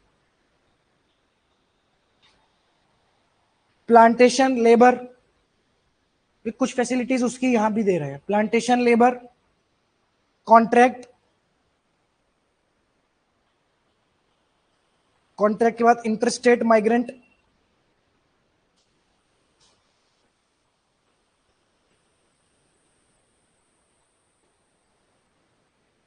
कितने हो गए?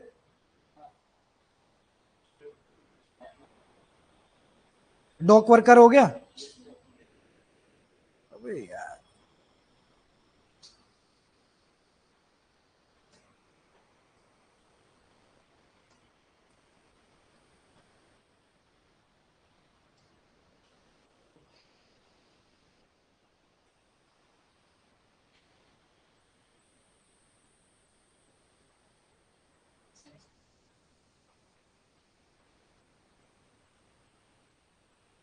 Working journalist, working journalist act,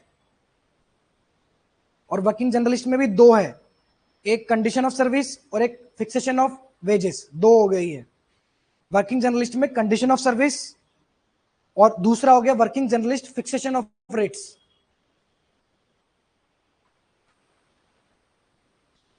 ठीक है,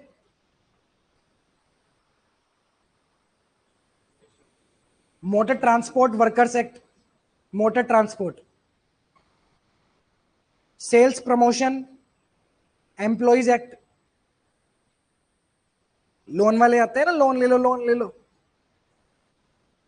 वो इसमें ही आते हैं। घर पे पहुंच जाते हैं शैम्पू ले लेके, अब तो नहीं होता।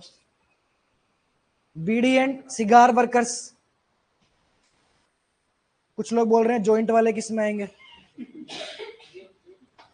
हाँ। देखो, अभी इनको ये तो याद नहीं आया कि वो कौन से एक्ट में था। पिलाते हैं तुमको।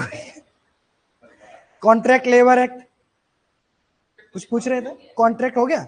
इंटरस्टेट सीने वर्कर्स भी है इसमें और डॉक वर्कर भी है।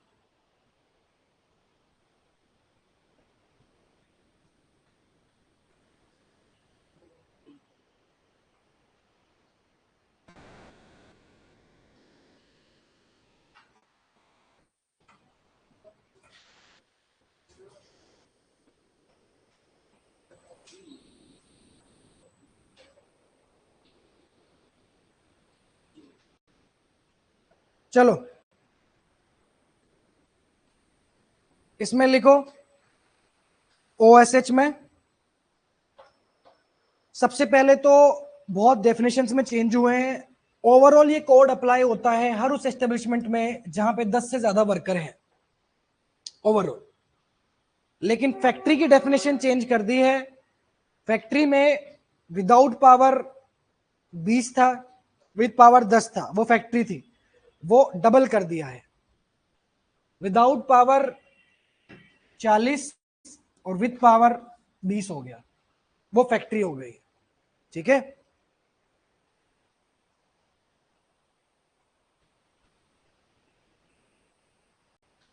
एक नया प्रोविजन आ गया है। कोविड के बाद थोड़ा डर लगा सरकार को, सरकार ने ये बोला कि इस कोड में किसी भी इंडस्ट्री को एग्जेम्पशन मिल सकता है in case of 3 grounds.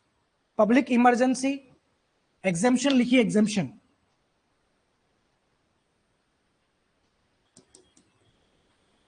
Exemption किस किस केस में है? Public emergency,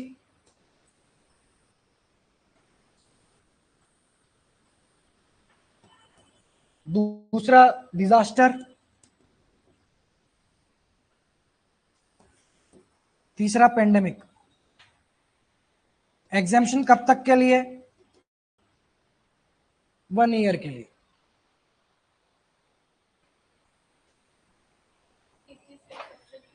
exemption, exempting any industry under this code, वो इस कोड के लॉज उस पर अप्लाई नहीं होंगे इन case of this 3 situations. Contractor को लाइसेंस लेना पड़ता था, वो लाइसेंस अब 5 साल के लिए वैलिड होगा, 5 साल के बाद रिन्यू कराना पड़ेगा।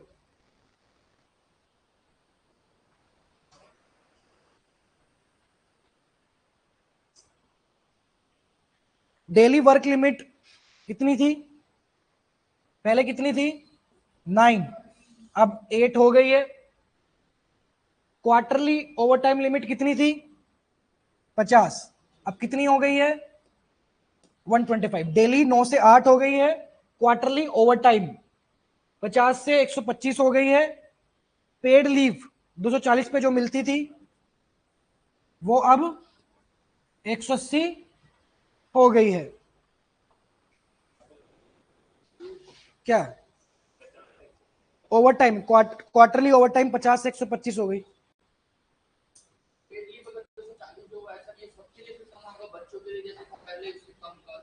बच्चों के लिए कहाँ कम था? नहीं नहीं, मैं समझ गया, पर बताओ जैसे बच्चों के लिए क्या कम था? क्या कम था? डेज एलिजिबिलिटी कम थी या रेशियो कम था? तो ये मैं रेशियो बता रहा हूँ, एलिजिबिलिटी बता रहा हूँ। कैसे होगा जब बच्चों का था ही नहीं एलिजिबिलिटी का कोई रेशियो? 240 सेम था, बट ये था कि 20 पे एक छुट्टी मिलेगी कि 15 पे एक छुट्टी मिलेगी, तो वो 15 की है ना बेटू, वो थोड़ी बात बता रहा हूँ मैं। है बाबू, बताऊँ बता दो, कंट्रोल करना पड़ता है ना। मैं गलत नहीं पढ़ाऊंगा बेटा, टेंशन मत। अगर वो होगा जैसे कैसा ही रहा ये, माइंस में अबव ग्राउंड 20, बिलो ग्राउंड 15, पर इसमें मैं वो बात ही नहीं कर रहा, उसमें तो वो सेम है आज भी।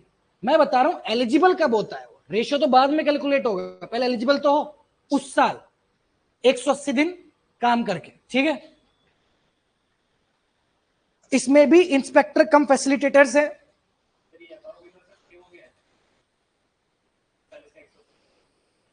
हाँ ये तो सेम है ना, माइन में अलग अलग था ना, तो माइन में बिलो ग्राउंड अबो ग्राउंड था, माइन में 180 है, 100 सब में 180 हो गया, फैक्ट्री में माइन में सब में 180 हो गया।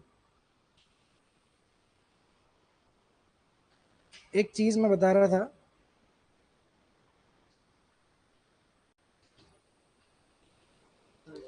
हाँ, मैंडेटरी अपॉइंटमेंट लेटर।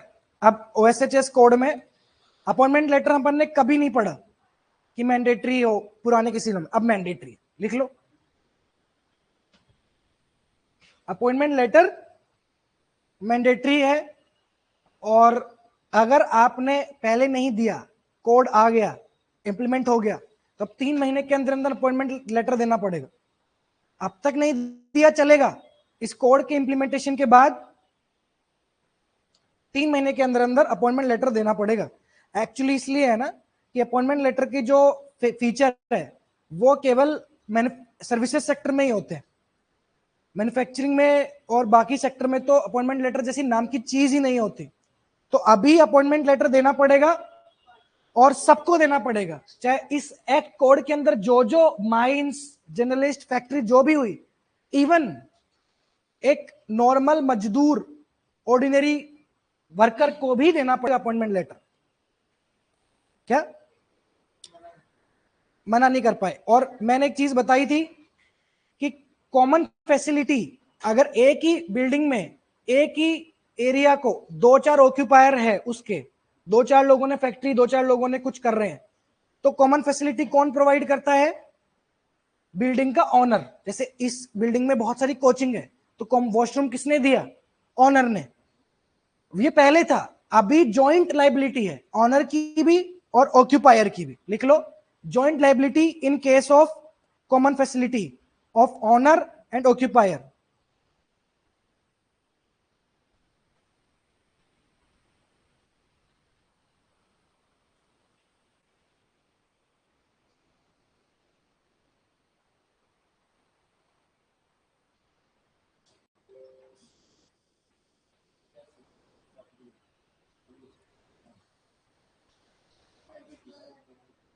बस हो गया। कुछ लोग पूछ रहे थे सर चीफ इंस्पेक्टर का क्या हुआ? वो चीफ इंस्पेक्टर कम फैसिलिटेटर हो गया। ठीक सोचा था।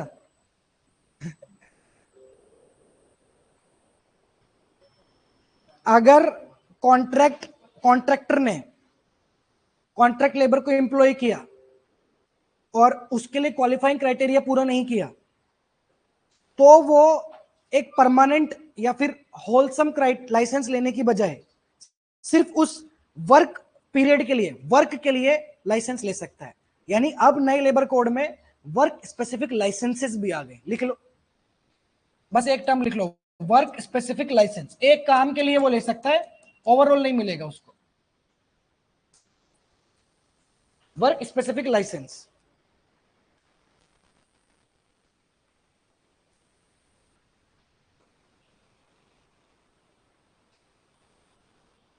प्रिंसिपल एक बहुत बड़ा शिफ्ट हुआ है, खास करके कॉन्ट्रैक्ट वर्कर और इंटरस्टेट में।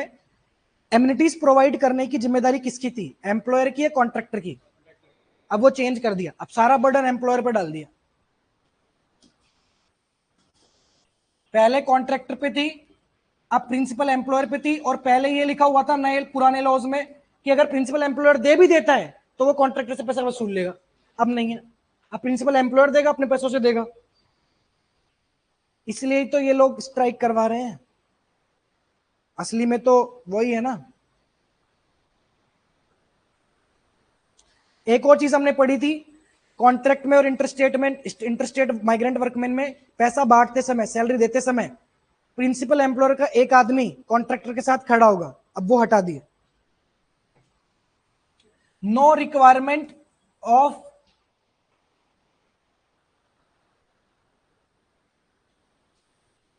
having a representative at the time of making payments to the laborers। Representative principal employer का जरूरत नहीं है रहे।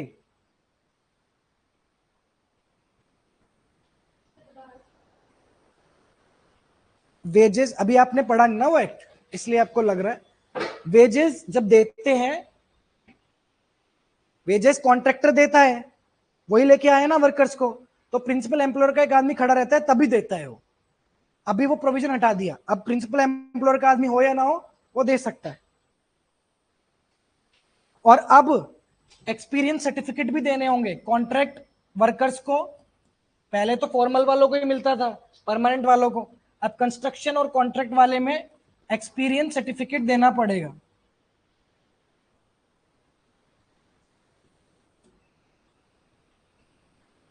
ठीक है।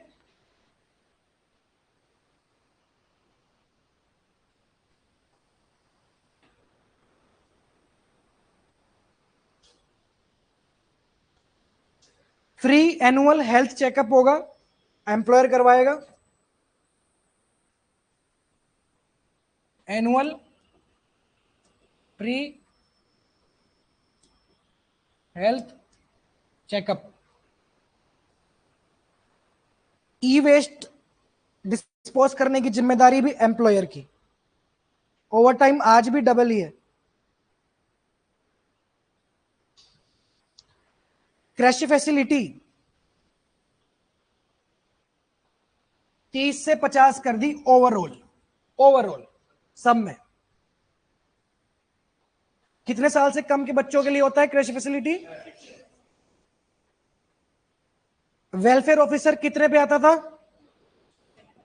500 पे आता था, अब वो 250 पे आएगा। वेलफेयर ऑफिसर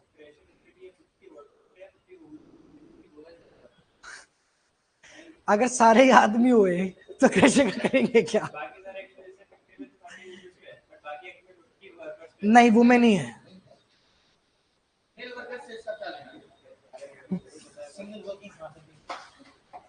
नहीं ऐसा नहीं, सिंगल वर्किंग फादर हो सकता है, बट इतना ही दिमाग होता उस टाइम पे कि सिंगल वर्किंग फादर का सोच लेते तो ट्रांसजेंडर्स का भी सोच लेते। अभी भी कौन सा सोच रहे तो है? किसके दिमाग पे शक कर रहे हो तुम? सरकार के दिमाग पे शक कर रहे हो? तुम्हारे पास आ जाएंगे अभी। चलो, वेलफेयर ऑफिसर 500 से 250 हो गए। और कैंटीन कितने पे मिलता था? ये तो याद है सबको, कैंटीन। और अब कितना हो गया? 100। अब 100 पे कैंटीन देना पड़ेगा। महिलाओं को रात में काम करने से मना किया जाता था, महिलाओं ने आवाज उठाई तो अब अलाउ कर दिया, करो। लेकिन उनकी सेफ्टी, सिक्योरिटी, कंसेंट लेना पड़ेगा। हॉलीडे और वर्किंग आवर्स का भी देखना पड़ेगा। एंट्री और एग्जिट भी प्रोवाइड करनी पड़ेगी प्रॉपर, वुमेन के लिए अलग। ठीक है। कंस्ट्रक्शन बिजनेस में कोई भी ऐसे वर्कर को एम्प्लॉय नहीं किया जा सकता जिसका विजन डिफेक्टिव है या वो डीफ है। डीफ डीफ डीफ क्या होता है? हाँ, और विजन ब्लाइंड नहीं, डिफेक्टिव विजन है।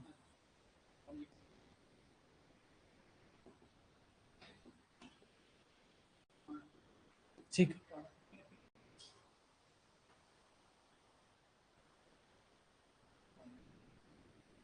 डन। लास्ट बचा है तुम्हारा। क्लास कितने बजे तक की थी? एक बचा है बस, 3 ही है। नहीं बहुत कुछ है। अच्छा, मर्ज। हाँ, मर्ज 3 ही हुए हैं इंडस्ट्रियल रिलेशन कोड में। 3 ही मर्ज हुए हैं। कौन कौन से? इंडस्ट्रियल रिलेशन कोड कौन कौन से?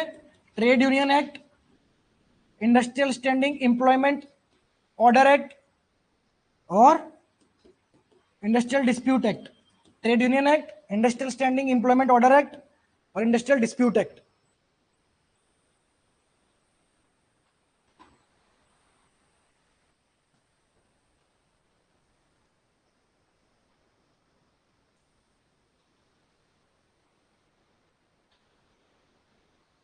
हर कोई एम्प्लॉई है, सुपरवाइजरी वाला भी एम्प्लॉई है, सेम। इसमें चेंजेस बता रहा हूं मैं। लेकिन सुपरवाइजरी में जो 18,000 से ज्यादा कमा रहा है सुपरवाइजरी में, वो वर्कर नहीं है। सुपरवाइजर जो भी होगा वो 18,000 से जो कमा रहा होगा ज्यादा, वो वर्कर नहीं है। वो क्या होगा? सुपरवाइजर तो पहले ही कह रहे सुपरवाइजर। क्या नहीं होगा? होगा क्या फिर? एम्प्लॉयर हो जाएगा। वो मैनेजमेंट में ही आ जाएगा। जैसे तुमने पढ़ा होगा फैक्ट्री का मैनेजर हो जाता है। फिक्स्ड एक नई कॉन्सेप्ट आई है, फिक्स्ड टर्म एम्प्लॉयमेंट। अब 2 साल 3 साल फिक्स टर्म के लिए भी कुछ लोगों को रखा जा सकता है, कॉन्ट्रैक्ट बेसिस मान लो। और उनको वो सेम बेनिफिट देने पड़ेंगे, सेम सोशल सिक्योरिटी बेनिफिट देने पड़ेंगे, पीएफ वीएफ सब देना पड़ेगा, ग्रेचुटी भी देंगे। और हो सकता है वो फिक्स टर्म केवल 2 साल के लिए ही हो, तो उसकी 5 साल वाली सर्विस वो रिलैक्सेशन है, 5 साल वाला। बस 1 साल अगर वो सर्विस कर ले फिक्स टर्म वाला, तो उसको ग्रेचुटी भी मिल जाएगी। ग्रेचुटी आज भी 5 ही है, नए लेबर कोड में भी 5 ही है, बट जर्नलिस्ट के लिए बस 3 साल हो गई थी और फिक्स टर्म वाले के लिए 1 साल। इनको सारे बेनिफिट्स मिलेंगे, बट 1 साल तो काम करना पड़ेगा। ग्रेचुटी कैसे कैलकुलेट होगी? ग्रेचुटी कैलकुलेट ही 1 साल की 15 दिन की वजह में है।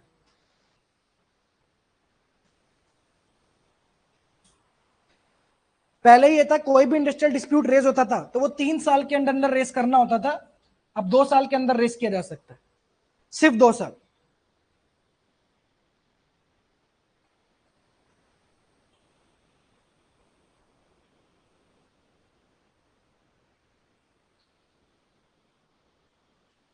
ले ऑफ वाला अपन ने आज ही पढ़ा था कि ले ऑफ जब होता है तो कुछ स्पेशल कंडीशन होती है, उसमें प्रायर परमिशन लेनी पड़ती है। कितने से ज्यादा वर्कर होने पर? इंडस्ट्रियल डिस्प्यूट एक्ट में वो 100 था पुराने में, अब उसको कितना कर दिया गया? 300। अब 300 वर्कर से ज्यादा हो तभी तुम परमिशन लोगे सरकार की ले ऑफ करने पे, रिट्रेंचमेंट करने की। वो जो 100 वर्कर्स वाली थी वो 300 कर दी, तो मौज हो गई बिजनेसेस की और इन सब की, क्योंकि 300 से ज्यादा होंगे तभी तुम परमिशन लो, वरना ले ऑफ करते फिरो। ये तो परमिशन की बात है। परमिशन कितने पे चाहिए? 300 पे। और जिसके पास 50 से कम वर्कर है नए लेबर कोड में, 50 से कम, उसको तो कंपनसेशन ही नहीं मिलेगा ले ऑफ का। No compensation for lay off workers in establishment employing fewer than 50 workers. No compensation for lay off workers in establishments employing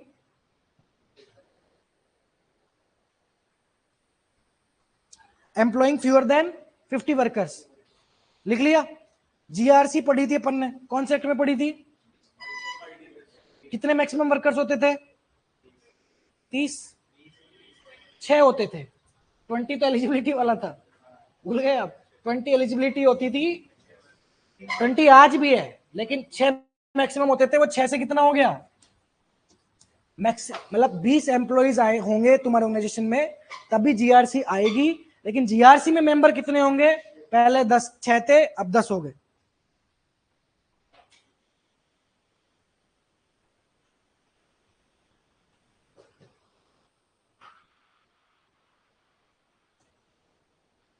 contract worker के केस में अप्रोप्रिएट जो गवर्नमेंट होगी वो होगी जिस जगह कॉन्ट्रैक्ट लेबर डिप्लॉयड है। पहले गवर्नमेंट कोई भी कॉन्ट्रैक्ट वर्कर शिकायत वहीं कर सकता था जहां से वो आया है, अब नए कोड में वो शिकायत वहां करेगा जहां पे वो डिप्लॉयड है। तो जिस स्टेट गवर्नमेंट में वो डिप्लॉयड है वही उसकी गवर्नमेंट होगी शिकायत दर्ज कराने के लिए। एक नया फंड आया है, रीस्किलिंग फंड। कौन सा फंड? वो इसमें, अच्छा ये भी याद रखना कौन से कोड में है। Reskilling fund. Social security fund कौन से कोड में है? सोशल सिक्योरिटी फंड, जल्दी। ठीक है। और रीस्किलिंग किसमें है? आईआरसी। कोड का नाम ही याद नहीं आ रहा होगा। तो जब भी किसी वर्कर को तुम रिट्रेंच करते हो, रिट्रेंचमेंट करते हो, हटा देते हो, तो उसको 45 दिन के अंदर अंदर, 45 डेज के अंदर अंदर, 45 डेज के अंदर अंदर रीस्किलिंग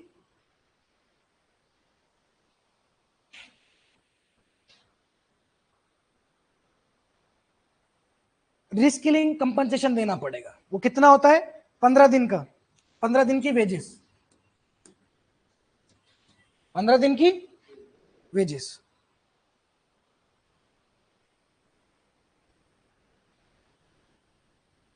ठीक है।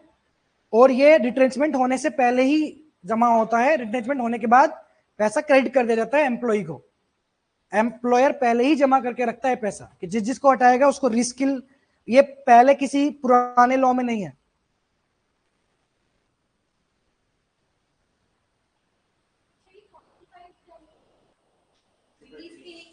फोर्टी 45 डेज के अंदर अंदर देना पड़ेगा।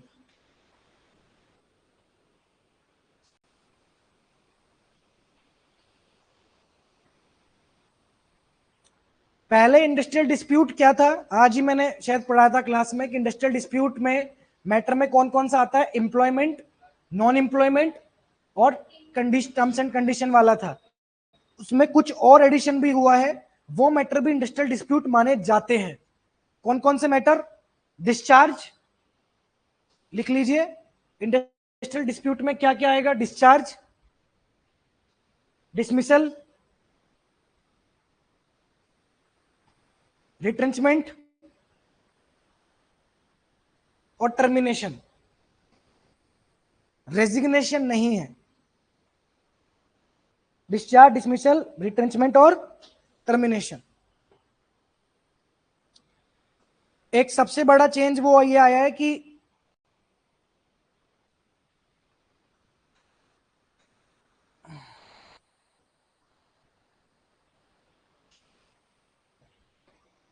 रिप्रेजेंटेटिव यूनियन होता था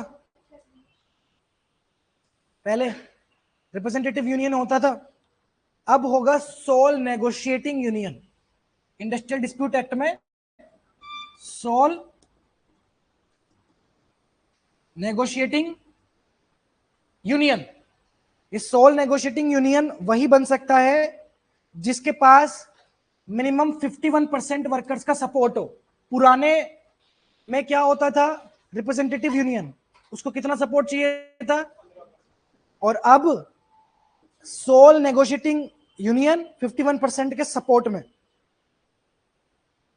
और 51% वर्कर्स के जो सपोर्ट चलता था सोल नेगोशिएटिंग में, अगर ये 51% नहीं है तो इसकी जगह नेगोशिएटिंग काउंसिल आएगा, नेगोशिएटिंग काउंसिल बनाया जाएगा। Negotiating council.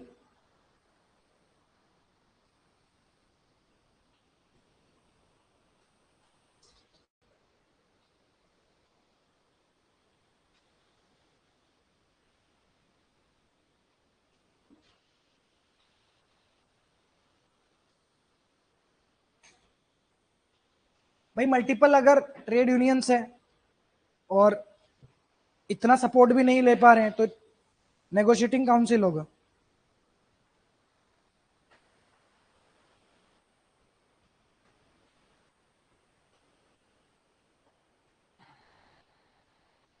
और एक ही ट्रेड यूनियन एग्जिस्ट कर रहा है तो भले ही उसके पास 20% वर्कर का सपोर्ट हो, तब भी वो सोल नेगोशिएटिंग यूनियन होगा। 100 एम्प्लॉइज हो सकता है 80 कर ही नहीं रहे हो सपोर्ट। इंडस्ट्रियल स्टैंडिंग ऑर्डर वाला जो एक्ट था वो 100 पे अप्लाई होता था, अब 300 पे होगा। इंडस्ट्रियल स्टैंडिंग वाला 100 पे होता था ना, अब 300 पे होगा।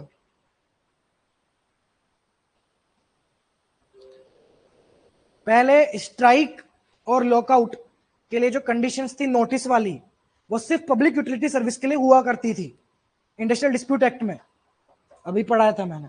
अब सबके लिए, अब सबके लिए है, इसलिए भी वर्कर स्ट्राइक कर रहे हैं। पहले पब्लिक यूटिलिटी सर्विस वालों को ही नोटिस देना पड़ता था, 6 वीक्स और 14 डेज वाला। अब अब सब करेंगे, तो इसलिए भी वर्कर्स स्ट्राइक कर रहे हैं। जो आते ही नहीं थे पब्लिक यूटिलिटी में वो कह रहे हैं हम भी।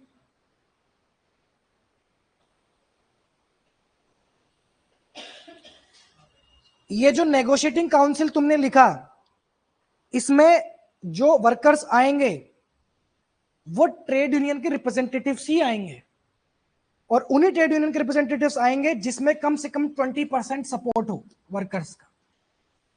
नेगोशिएटिंग काउंसिल में भी representatives will be coming from trade unions who have the at least 20% support। और ये नेगोशिएटिंग काउंसिल जो बनता है ये 3 साल के लिए बनेगा, 3 साल के लिए बनता है। एग्रीमेंट के साथ टोटल 5 साल तक एक्सटेंडेबल है।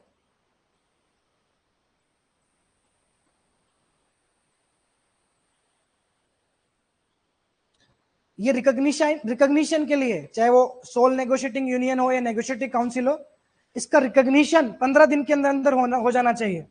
जैसे ही पता चला 51% सपोर्ट है, 15 दिन के अंदर अंदर ये प्रोसेस पूरा होना चाहिए। Mandated time period of 15 days for recognition of trade unions.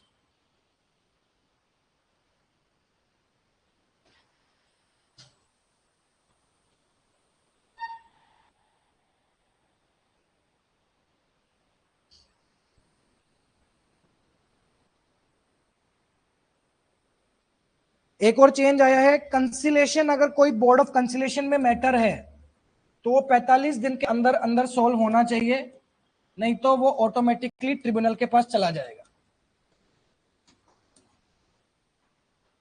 Conciliation procedure should be completed within 45 days, otherwise the matter will go to tribunal automatically.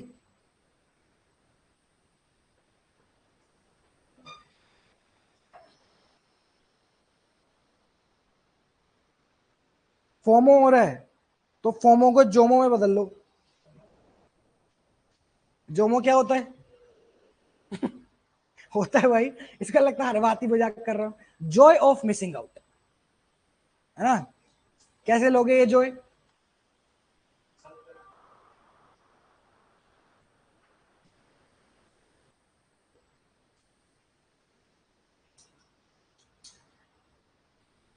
Industry में मैंने आपको पढ़ाया था इंडस्ट्रियल डिस्प्यूट एक्ट में कि इंडस्ट्री क्या होती है पुराने लॉ में। ट्रेड, मैन्युफैक्चरिंग, बिजनेस, आज ही पढ़ा था ना? उसमें 3 चीजें और ऐड कर दी गई हैं, मतलब एक्सक्लूड कर दी गई हैं। ये 3 चीजों को कभी इंडस्ट्री नहीं बोला जाएगा। इंडस्ट्री के डेफिनेशन में ये 3 चीजें नहीं आएंगी। सबसे पहले तो charitable, social, philanthropic service. Charitable जो होती है ना, सोशल, फिलेंथ्रोपिक, वो। दूसरी, गवर्नमेंट की सॉवरेन एक्टिविटीज, जैसे बॉन्ड मार्केट हो गया, सरकार बॉन्ड इशू कर रही है, कुछ कर रही है ना। और तीसरा, डोमेस्टिक सर्विसेज। Domestic services. कुछ लोगों को लगता होगा कि सर आपका लिखना ना लिखना बराबर है, राइटिंग तो समझ आती नहीं है, क्या करूं? राइटिंग शुरू से खराब है भाई। डोमेस्टिक सर्विसेज में बहुत कुछ आता है, मेड वगैरह आ गई, और घर की खुद की डोमेस्टिक केयर हो गया, नैनी वगैरह। स्ट्राइक की पहले कोई डेफिनेशन नहीं हुआ करती थी, अब स्ट्राइक की डेफिनेशन होती है, एक एलिजिबिलिटी होती है। अब स्ट्राइक तभी मानेंगे जब किसी दिन 50% से ज्यादा वर्कमैन काम करने से मना कर दे। यस, 50% से ज्यादा अगर लोग कैजुअली लीव पे चले जाए तो वो स्ट्राइक मानी जाएगी।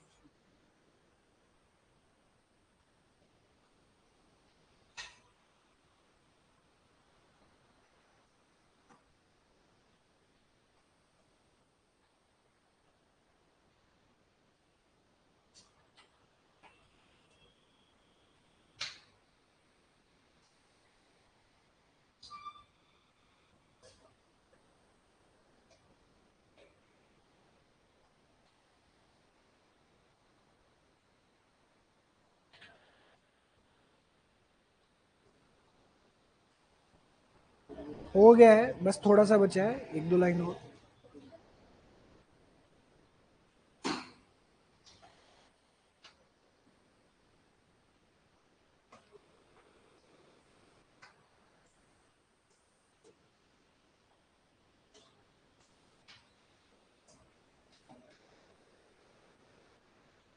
कोड ऑन सोशल सिक्योरिटी में ये तो तुम्हारा मैंने बता ही दिया कि एग्रीगेटर आया है, करियर सेंटर्स आए हैं, है ना?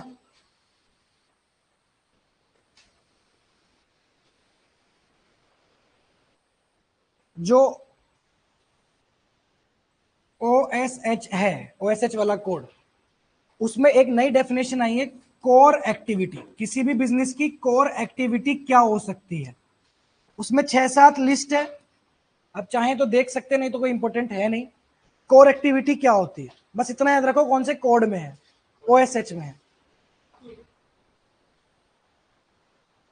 बस हो गया, 1 सेकेंड।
3 शेड्यूल है इंडस्ट्रियल रिलेशन कोड में, 3 शेड्यूल होंगे। जो चीज मैंने नहीं बताई है कि चेंज हुआ है, या तो मतलब जिन चीजों पे भी मैंने न्यू लेबर कोड में बात नहीं की है, तो ये समझना कि या तो वो चेंज नहीं हुए या वो नए लेबर कोड में लाए ही नहीं, उस बारे में बात ही नहीं हुई है। हालांकि ऑलमोस्ट मैंने 99% सब कवर करा दिया, और न्यू लेबर कोड में इससे ज्यादा डिटेल्ड, चाहे तुम पूरे यूट्यूब पे चेक कर लेना, तुम्हें कोई नहीं मिलेगा जिसमें माइनर माइनर चेंजेस ही बताएं। ठीक है, अब 3 शेड्यूल लिखो।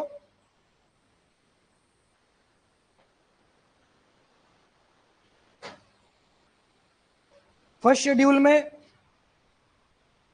जो वो आएगा, वो जो स्टैंडिंग ऑर्डर्स के मैटर्स होते हैं ना, 10 इंडस्ट्रियल स्टैंडिंग ऑर्डर एक्ट में था, वो 10 है। Matters to be provided in standing orders, first schedule में matters to be provided in standing orders.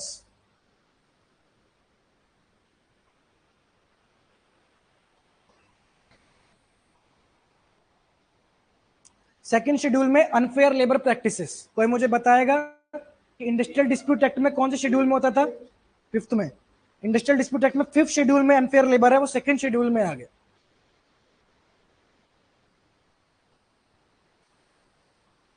Unfair labour practice. और थर्ड में है last, conditions for service of change. कौन सी कंडीशन तुम चेंज करोगे वर्कर की, तो नोटिस देना पड़ेगा।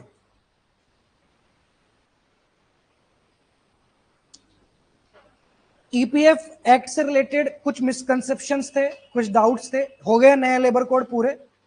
जो रुकना चाहता है रुक सकता है, 10 मिनट मैं लूंगा पीएफ से रिलेटेड कुछ बातें बताने के लिए। तुमको लिखना चाहिए, किसी बैच में मैंने नहीं बताया, इसमें ही बता रहा हूं। आज मौका मिला है तो लिख लीजिए, जो लेट हो रहा है वो जा सकता है अपने हिसाब से। ठीक है, लिख लो। कुछ कुछ एक्स्ट्रा पॉइंट लिख दो ईपीएफ एक्ट के। एक तो ये पॉइंट की, एक सेकंड पहले ये वाली क्लास तो एंड करते हैं बेटा। I am taking it bilingual only.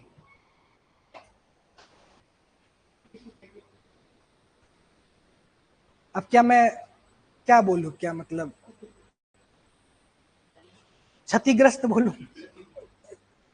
क्षति या क्षति, इसलिए नहीं बोलता, इसलिए तो बाइलिंगुअल। चलो ठीक है बेटा, आज की क्लास इतना ही। नए लेबर कोड पूरे हो गए। अब मैं पीएफ से रिलेटेड कुछ एक्स्ट्रा बता रहा हूं, क्लास एंड नहीं कर रहा हूं मैं, बट ये नए लेबर कोड हो गए हैं। ठीक है, कुछ चीजें एक्स्ट्रा लिखनी है। एक तो ये डाउट था कि ये 12% वाली रेट जो आपने बताई है, ये 10%, ये कैसे मुंह बना रहे, ऐसे मुंह बना। 10% वाली रेट इन 4 पे ही अप्लाई होती है। वैसे तो यूजुअली ईपीएफ में 12% की रेट है, ये 10% रेट भी होती है, कई जगह आपने पढ़ा होगा। वो 4 चीजों के लिए होती है, लिख लीजिए। The 10% contribution rate. ओके बेटा, thank you. 10% rate is applicable for the first is जहां पे 20 से कम एम्प्लॉइज हैं, 20 से कम एम्प्लॉइज हैं। दूसरा, सिक इंडस्ट्रियल कंपनी, सिक सिक सिक, सिख नहीं सिक, है ना। तीसरा, बीमार बीमार, सिक इंडस्ट्रियल कंपनी। और थर्ड है ऐसा एस्टेब्लिशमेंट जो लॉस में चल रहा है, any establishment accumulating losses exceeding it's net worth. Loss net worth के बराबर या ज्यादा हो जाए, वो भी कम कंट्रीब्यूशन देगा। और दोबारा क्या बताओ, एस्टेब्लिशमेंट जिसमें लॉसेस नेटवर्थ के बराबर या ज्यादा हो जाए। और कुछ एस्टेब्लिशमेंट्स, लास्ट पॉइंट है, जैसे कि जूट, बीड़ी, हुक्का,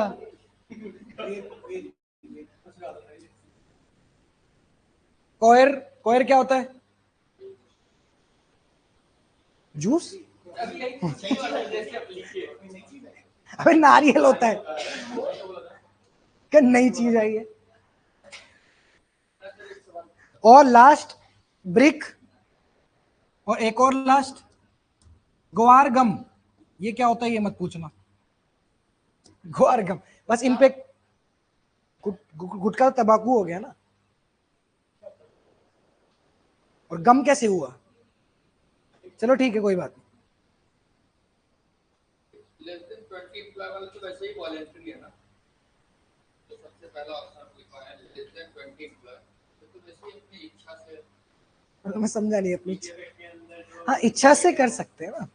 तो वो अगर करते हैं तो 10% कंट्रीब्यूशन करेंगे तो बोले आपका। हाँ, एक इंपॉर्टेंट चीज थी मेरे दिमाग से निकल गई, बहुत इंपॉर्टेंट चीज थी सच पिता हूँ। अभी अभी जस्ट मैं देख रहा था, वेज सीलिंग लिमिट कितनी है ईपीएफ में? 15,000 है। अच्छा, कंट्रीब्यूशन एम्प्लॉय किसका देता है? पीएफ का, ईपीएस का, ईडीएलआई का? किस किसका देता है? सिर्फ ईपीएफ का? सिर्फ ईपीएफ का देता है। ईपीएफ में तो एम्प्लॉयर का कंट्रीब्यूशन जाता है, एम्प्लॉयर के 12% में से जाता है। मैं एम्प्लॉय की बात कर रहा हूँ। ईपीएस में, पेंशन वाले में, एम्प्लॉयर का जो 12% होता है पीएफ का, उसका कट के फिर पेंशन में जाता है। जिसको नहीं समझ आ रहा वो पुराने वीडियोस देखो या नोट्स पढ़ो। ये ध्यान रखना, ये जो 15,000 की वेज सीलिंग लिमिट है, ये इंटरनेशनल वर्कर पे अप्लाई नहीं होती। Not applicable on international worker. 15,000 की जो सीलिंग लिमिट है पीएफ वाली,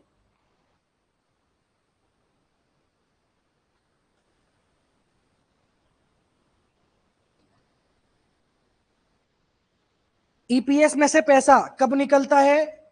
जब वो 58 साल का हो जाता है। जब मतलब ओवरऑल रिटायर हो जाता है। लेकिन 58 साल क्रॉस होने के बाद भी वो सर्विस में है तो नहीं मिलेगा। 58 साल का हो गया, रिटायर हो गया, तब मिलेगा।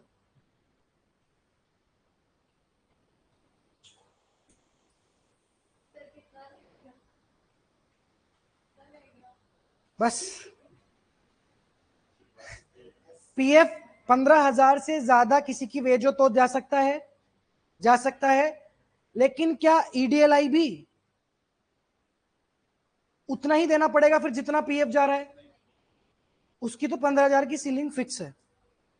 नहीं तो ऐसे बोल रहे जैसे बिल्कुल श्योर ही हो पढ़ के। नहीं नहीं नहीं नहीं, नहीं। और ईडीएलआई का कंट्रीब्यूशन बस लास्ट है, 58 साल से ज्यादा होने पर ईडीएलआई कंट्रीब्यूशन देना पड़ता है, देते रहना पड़ता है। उसके बाद भी कंट्रीब्यूट करते रहो ईडीएलआई के लिए, ठीक है? ईडीएलआई, एम्प्लॉय डिपॉजिट लिंक्ड इंश्योरेंस, जो ईपीएफ स्कीम के अंडर आता है। बस हो गया।